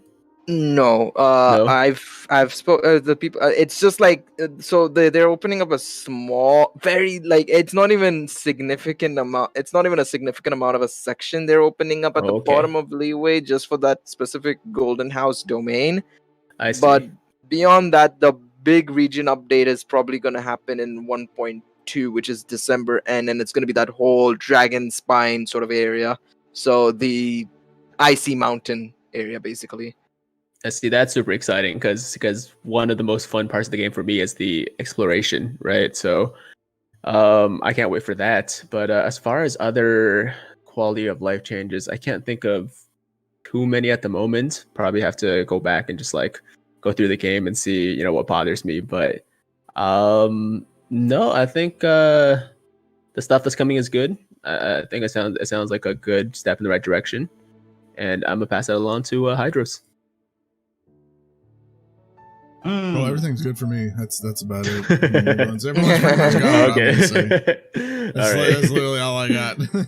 Yeah, one thing that I will say, quality of life, and I don't know who out there is just strictly PC players, but the ability to remap the buttons on a controller would be super ideal if they could add that as a quality of life thing. So that's what I would pick, because right now when you play with a controller, because I don't know, for me, I like kind of leaning back, controller in my hands, and I have to like lean forward and constantly be on the mouse and the keyboard. For this game, it works really well. I mean, obviously, first-person shooters, yeah, use your mouse and keyboard, but it's like Nintendo, where the back button and the confirm button are reversed. So I'm forever hitting the wrong button to confirm and deny stuff. And then when I get that muscle memory down, I then go into my other games and then I have the buttons reversed in my head because I've been playing so much Genshin. So I would just like something simple that I would hope for would be the ability to remap button controls. But yeah, I mean that's pretty much it. Gail, did you have any quality of life things you'd like to see that aren't in the game added? And after that, we can kind of take a break and move into the questions and wrap up from there. To be honest, I don't think there is. I mean, like I said, if they were gonna do a co-op event, I was just hoping there would be an event shop, which there seems to be. That's all I really wanted specifically. Beyond that, it's just the basic stuff of like, oh, please improve resin system, please improve this, please improve that kind of situation. But yeah, apart from that, I'm okay with whatever they're bringing out right now. As a start, it's solid. It's not amazing, but it's good. Yeah, and I think a lot of the items for quality of life, you never think about it until they announce that there's some item coming out, and then you're like, wow, that'll actually make playing the game a lot easier, but I didn't really think about that. So I would hopefully use that to then anticipate a lot of nice surprises coming to the game over time. Just ways to do things easier and faster. But I remember them saying something about at least keyboard remapping coming to PC. If I remember. Yeah. I thought I saw that, but I think that's like one of the most requested things is controller support for PC more than anything. Or yeah, like the game works with an Xbox 360 controller. It's just there's one controller profile layout. No, so it's not PC. It's mobile that needs controller support, not PC. Oh, okay, yeah. Because right now, you have to use like a third-party app to connect controllers to. You can't even do that. The third-party app could potentially get you banned, from what I read, because again, they have like the anti-cheat system within their game. It's just doesn't like it. It just doesn't like third-party anything. It's not safety net, thankfully, but it's not. It doesn't like it. It just doesn't. I don't know what security they're technically using on a mobile, but I've tried like 3 or 4 third-party apps with my PS4 and Switch controllers. It doesn't work. It doesn't like it. My controller just immediately disconnects at that rate when I play the game. So yeah, like the phone and the app will recognize the controller, but the game just doesn't have anything to do with it. No, yeah. I can connect my controller to my phone with Bluetooth, at least my PS4 one and my Switch Pro, but when I go into the game, it immediately just drops the connection of my controller, and I'm just like, okay. Yeah, so that would be a huge thing to add, because touch controls are not really always the greatest, and that is also hugely dependent on you having a phone that allows you to multi-touch on the screen. Like, I don't know how many phones nowadays don't have that, but I would assume that the game would be pretty much unplayable if your phone screen can't detect you pushing on the screen. I don't think you can play on a phone that doesn't have that, because I think it requires like a higher Android version. I don't even think there's an Android version that doesn't support that nowadays, even iOS at that rate. But I don't think this game was built for mobile, to be honest. I really don't. Yeah, I kind of right there with you. So, but it definitely requires some good hardware. But with all that being said, I think we can move into the break for 2 or 3 minutes. We have a few minute break, and then we will be back to answer questions. In the meantime, while we are on break, we have plenty of links for everyone that's in the chat right now. So if you feel like checking out the social media or the Twitter specifically for any of us and giving us a follow, we would greatly appreciate that. Other than that, I think we'll be back in about 3 minutes, y'all.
Welcome back, everybody. Or I guess welcome back to us. Most of you hopefully didn't actually leave. We are going to just wrap up the tail end of this show here with the questions segment.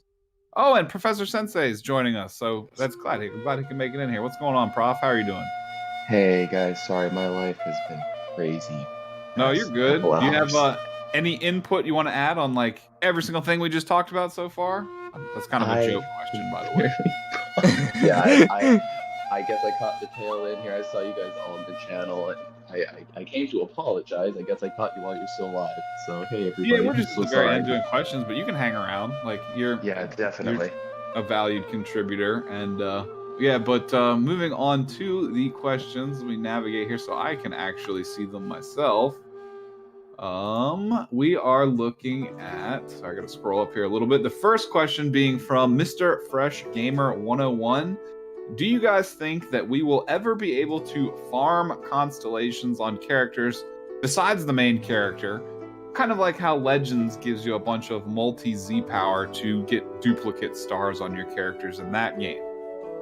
My initial answer to that is kind of yes and no. My initial answer to that is kind of yes and no. It's just based off of what we know so far. Based off of what we know so far, like the official coming to the event shop. That may not be a reliable way to farm them, but I hope they will continue to have little events like that where you can at least redeem shop currency to get a duplicate of a character. What do you think? What do you think? Everybody else. Prof, you're echoing so like really bad. All right, I think he's muted. Okay, we're good. It was Prof. It's all good. We'll carry on. Yes and no, just like you said, Nas. I think it's still too early for them to add such a material to the game. If anything, maybe like I think they'll probably do something like maybe for an anniversary kind of thing or some big special celebration whenever they do it. It's very much possible, especially once the pool becomes more and more diluted. I think, especially for newer players, it'll be super, super appreciated if there's a way to farm constellations. I mean, technically, I wouldn't say it's a way to farm constellations, but you can already buy them from the shop by just summoning a whole lot. But of course, it comes down to if you can get the right, like, 5-star weapons or basically the star glitter for you to buy it. That was something else that I forgot to mention when I mentioned the event shop. We had not necessarily a rumor, but we had a warning from Zeniet on Twitter where he showed a picture that looked like, the asset for Gene being able to be purchasable in the same way that Razor is currently available in the Masterless Stardust shop. So it is not outside the realm of possibility that other 5-star characters or 5-star characters in general might show up in that shop. With that being said, you still only get that currency for summoning, so that's not a reliable way to farm them, but just any additional way to get them is better, in my opinion, than it not existing. So, I don't think the constellation system is an equivalent thing to compare to Legends multi-Z power, to be quite honest. Because multi-Z power, you're increasing the stars. Constellation is more so dupes like Dokkan, like the potential system, if anything, or maybe Legends. The soul boosting is not even I guess comparable, but you don't technically put dupes. I mean, I guess if you consider the soul boosting, but at the same time, it's definitely not a 1-to-1 translation on the system. No, the best way to compare it to Legends is basically the Z ability points effectively, and that's about it. You can't compare like the in between parts that Legends has of like red 1-star to red 6-star, or like from 6-star and 4-star. It's only the Z ability part that you can kind of it's the Z ability part you can kind of compare. It's not the stats buff or anything. So yeah, I think that we kind of covered that question. It's kind of like a yes/no answer. I think there will be ways to get various dupes on units, but it probably won't be something you can reliably farm. I mean, you can still you can save Primo Gems ultimately, but you can, which allows you to get the Stardust in order to spend in the shop. So I mean, kind of, it's not free to play, but it's there. But I think it could be better. definitely a long-term thing, but it is an option. Like you said, if you don't waste all that currency on Mora and the upgrade mats and you save it all for characters, eventually, even as a free-to-play, you will be able to redeem anything for free out of that shop. So that is something, yeah, it's a good point to add.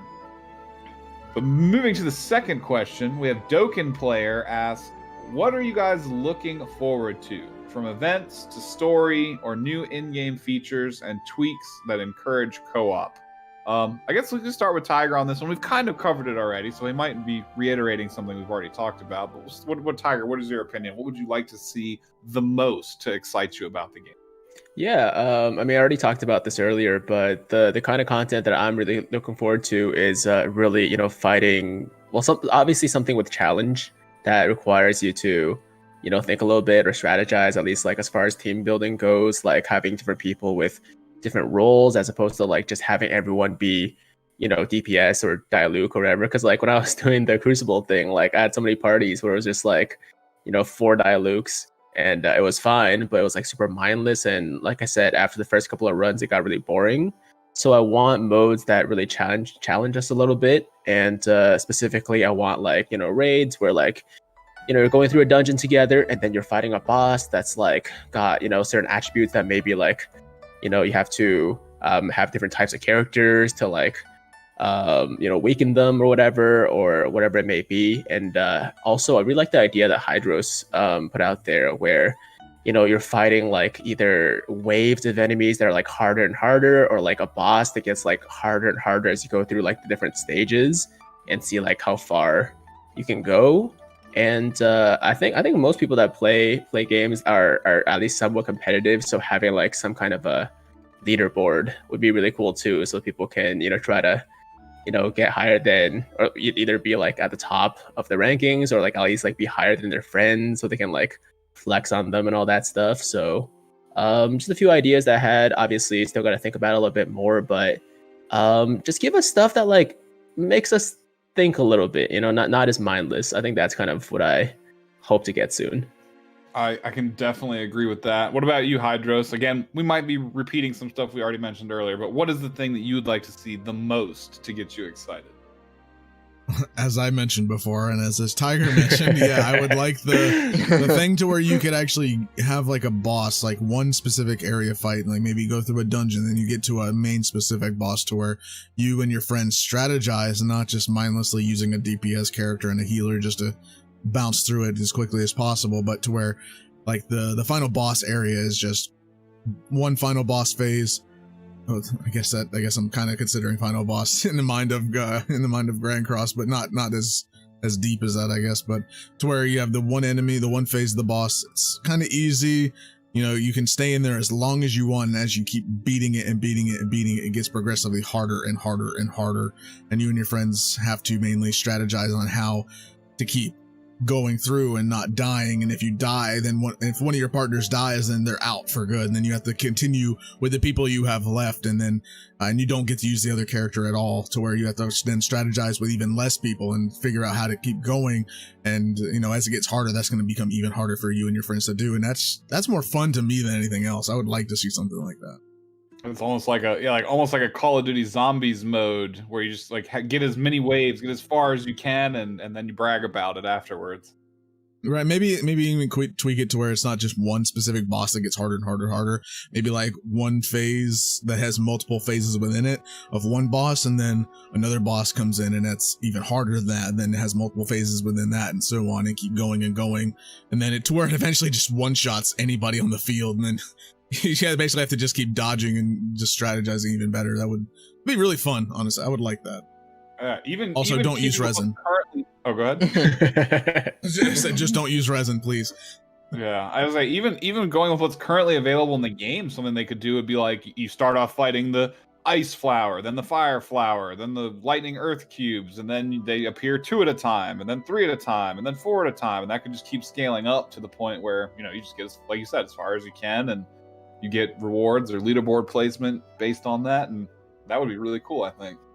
something that he brought that up to where it's like multiple different enemies popping up each phase.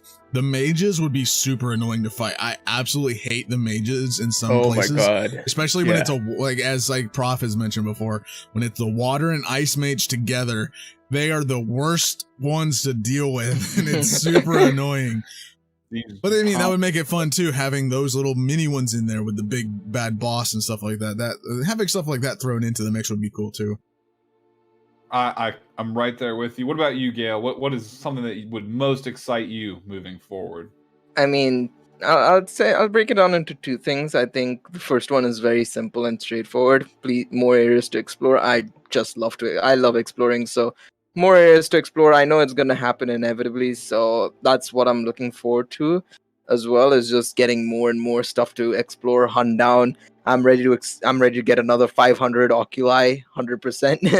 And this time without the help of the map, so that's gonna be fun probably. But no, apart from that, I think the second thing is going to be kind of I mean, again, like Hydros, Tiger, and Nas all said, new dungeons, but I think I'm gonna mix it up a bit. What I would like to see is potentially a sort of, I know we've spoken about this housing system. I hope if it is the way I think it is, hopefully it's some form like of a guild format where you have a group of people, and what you can do is effectively challenge a raid boss, tackle it on, do as much damage as you can individually or like in a 4-man co-op group, and like have a leaderboard for who's going to be the strongest guild, and accordingly maybe give, like, again, like I mentioned earlier on, maybe gliders for like the top 10 guilds, or like name cards for like the top 50 guilds and stuff like that. That would be cool.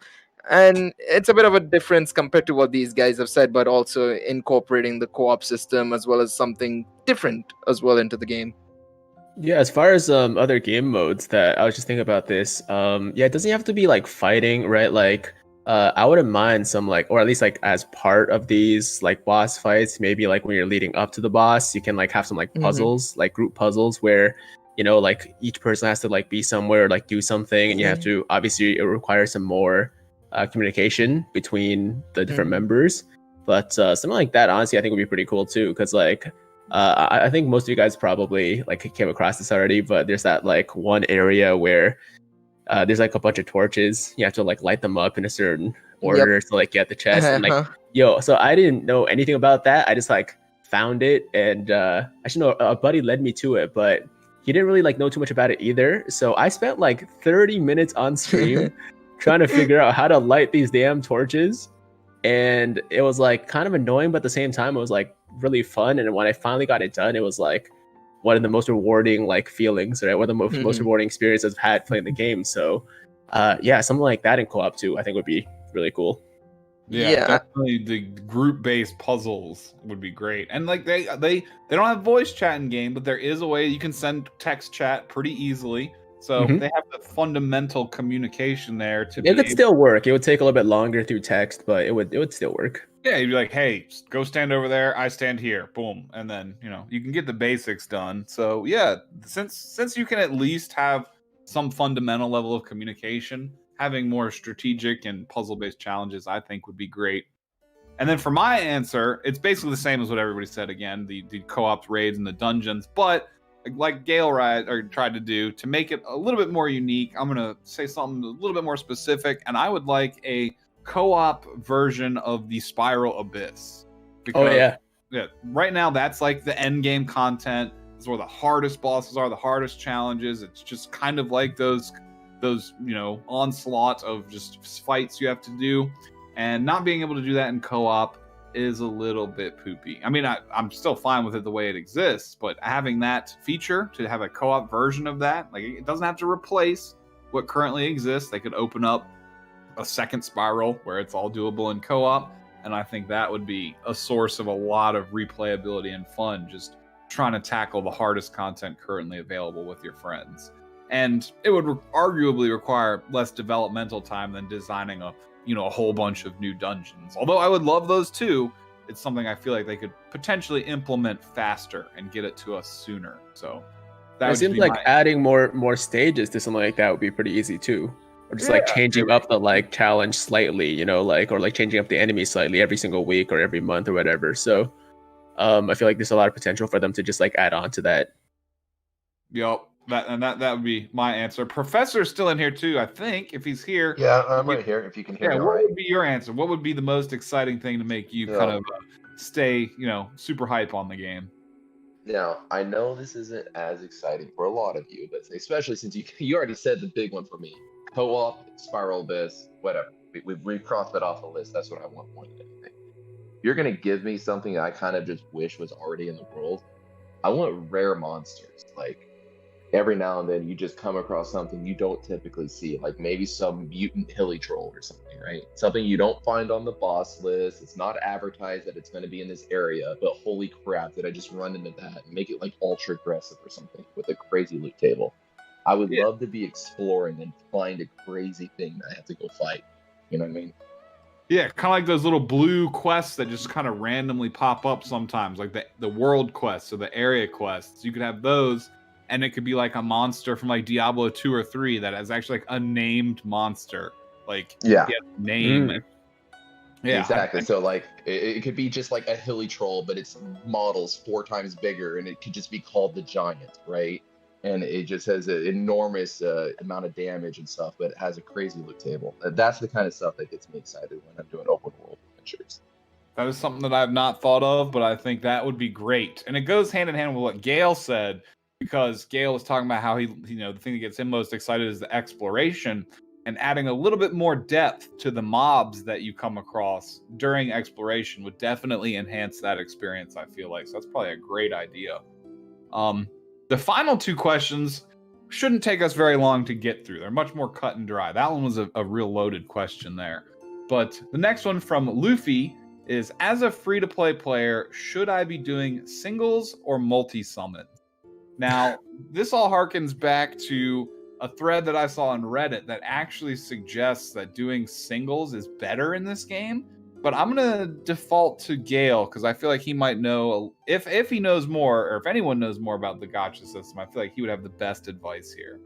It's a matter of realistically what's beneficial to you, because at the end of the day, first and foremost, before you summon on especially a gacha of this kind where it's really, really hard to get a 5-star, and the only way arguably is probably getting to pity, ensure you have enough for pity first and foremost. That's, I think, straight up whatever any player would suggest to do. But second of all, it's better to do singles because there's no difference between singles and multis. If you get to 10 singles, you'll get a 4-star weapon or character depending on what banner you're going on, and so on and so forth. So in that sense, there's no difference. The only reason why I also recommend also doing singles is because the odd chance, say you get a 5-star on your, let me throw a random number, 24th single, say, you would have probably spent an extra 6 singles if you had done 3 multis and gotten it on the 24th roll of those 3 multis. So you have to also think in that form, in that mindset of like, singles is probably the best way to save primo gems, because in case I get a 5-star, I've saved a certain amount of crystals from doing whole multis for future banners. And just generally there's no difference, so you can easily take your time and just do singles. And of course pity does carry over, so that's also something that you can consider as well. Yeah, I don't think there really is too much else that needs to be said about that question, just based off the fact that, like you said, between singles and multis, the purple or 4-star every 10 and the pity is completely consistent. So it's really just up to complete random chance. RNG is going to be the ultimate factor there. Moving into the final question, which we can get through pretty quickly as well. It's a little bit of a loaded question, but I can give a quick answer to it. Do you guys like Paimon? Personally, I don't. LOL. On Twitter. I'll just lead off and say that Paimon is basically the Navi of this game, if we keep with the Zelda references. Just an auxiliary plot device character that helps the main character interact with the world. At first, her English voice acting annoyed me, so I switched to Japanese. At which point, reading subtitles all the time started to annoy me because I would miss out on like my stamina bar while I was climbing because I was reading subtitles and I wouldn't have enough stamina and I'd fall off a mountain. Just as one example. So then I switched back to English, and it's gotten to the point now where she's just kind of neutral. Like some of her jokes and her little one-offs are kind of funny, and they'll get a little chuckle out of me. But I mostly see her as kind of a neutral element to the game now. I don't really like or dislike her. How about y'all? Yeah, I mean, so when I first started out, I hated Paimon. I thought she was so annoying. I was like, I hope she goes away like later on.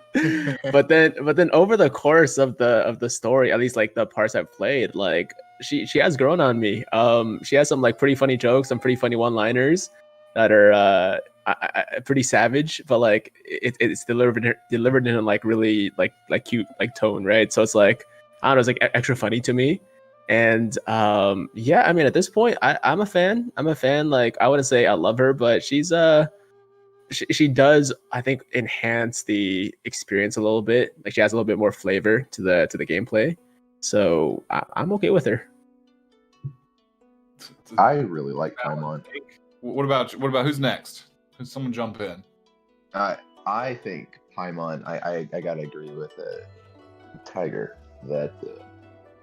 Paimon at first, I got really annoyed. Paimon constantly saying her own name, but her one-liners and the situations they put her in, I feel like the writers used her well, especially after you kind of get used to her. I started to adore Paimon and love all the memes that she's a part of. All the emergency food memes. Yeah, no, it's half of my love for Paimon is because of the community's love for Paimon. You know what I mean? It just kind of keeps feeding off of each other. So I really love the character. What about you, Hydros? No. No, I do not like. I don't like, especially the English voice actor. I don't mind the Japanese voice as much, but the English voice, it's something about it that makes me want to, shall I say, go into Among Us and snap her neck, because I literally want to do that every time I hear her English voice. It's like, please shut up. She comes out at the most random moments when it doesn't make sense sometimes. I mean, the writing is good. I'm not going to say it's not, but it's just random moments. It just becomes annoying. It's like, shut up. I don't care. Yeah, and again, I harken that back to Navi from Zelda. Like, hey, wait, listen. Like, no, shut up and let me play. Like, see, Navi, I found Navi a lot more annoying just because that's all that was it, right? It was just like those few like words and like sounds that she made. But like at the very least, Paimon has like those one-liners, and like she can be pretty savage sometimes. It's not the one-liners are fine after like if you're just new to playing, but once you start getting more into the game and it keeps getting repetitive, it's just no, stop. I wish I could turn you off, pocket you, cook you, something. How about when you find the edge of the map and she kills you? That'll be a blessing in disguise, actually. The game actually had a fourth wall break with that at some point. There was actually a joke with the main character. Yeah, you have like a dialogue response to her that's like, aren't you going to say that thing you normally say? And she's like, what are you talking about? And then the character responds with, we should go back and explore this area later. Like, total fourth wall break. I did like that one. Yeah. Funny. What about you, Gail? You can finish us off strong here. What are your thoughts on Paimon? I'm a proper weeb. I have been playing this game in full Japanese. Of course, her being played by one of my favorite voice actors in Aoi Koga, who has played Kaguya in Kaguya-sama Lovers War, has obviously made me appreciate at least her voice acting a lot, especially because she kind of emulates one of Kaguya's personalities really well via Paimon's voice as well. In terms of like behavior, I agree, it kind of is annoying here and there, of course, but I will agree in terms of the one-liners, the jokes that you can make with her, obviously like the emergency food, and then of course the whole fourth wall break that you mentioned, Nas, as well. she's grown on me quite a lot. And again, like as I've said, I think one of the big reasons why I love Genshin in general and not just Paimon is the voice cast makes me fall in love with the game even more than anything else. And Paimon being Kaguya helps a lot. It really does. Yeah, I would say there's a couple other famous voice actors too. I believe like Diluc is Giorno or something like that. I believe. Yep. Right. So yeah, that definitely does add to some of the characters' value if you're a fan of the voice actor's other work. But with Yeah, that I've being heard a said, lot of good. oh, go ahead. No, before I I was close just out gonna your say, thought, go ahead.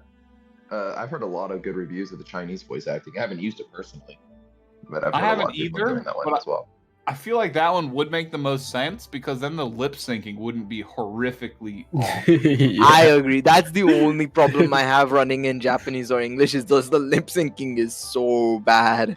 Yeah, so I would imagine in Chinese, like It's pitch to them, perfect, like, effectively. 8 words in English is like one or two words or syllables, so it just does not translate over well in the lip syncing. That's probably my biggest visual complaint about like the game, like breaking my immersion, is how bad the lip syncing. Yeah, it's really not much you can do about that though. No. And I fully excused them because I know it's a Chinese game and the lips are dubbed to the Chinese voice acting, so I give them a pass, but it's definitely noticeable.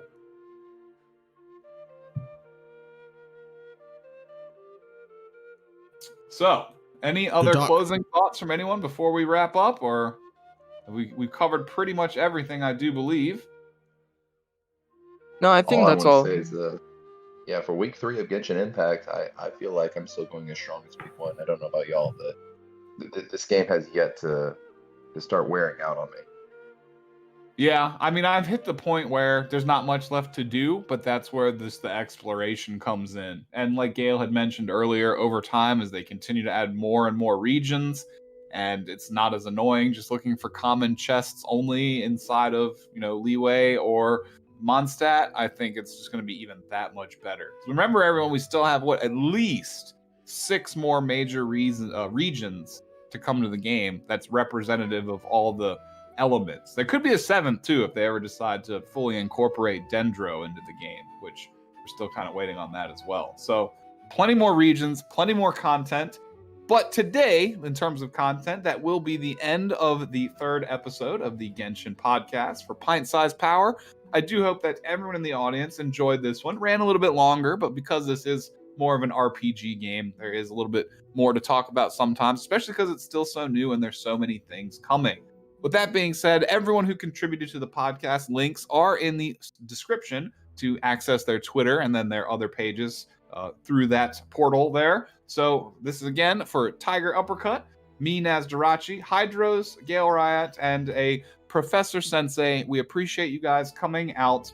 And again, that'll wrap up the show. Hopefully you subscribe. And as well, there is one more plug before everyone leaves. We will be doing probably a very large and obscene summoning stream tomorrow when the Klee banner drops. So make sure you hit the subscribe button. We are going to drag Nanolar out, put him in his SeaWorld on display cage for everybody, and see what kind of damage he can do on the Klee banner. So hopefully y'all will tune into that, and hopefully y'all will subscribe, and we will see you again very soon. Peace out from 5-9 Gaming. Y'all have a great week.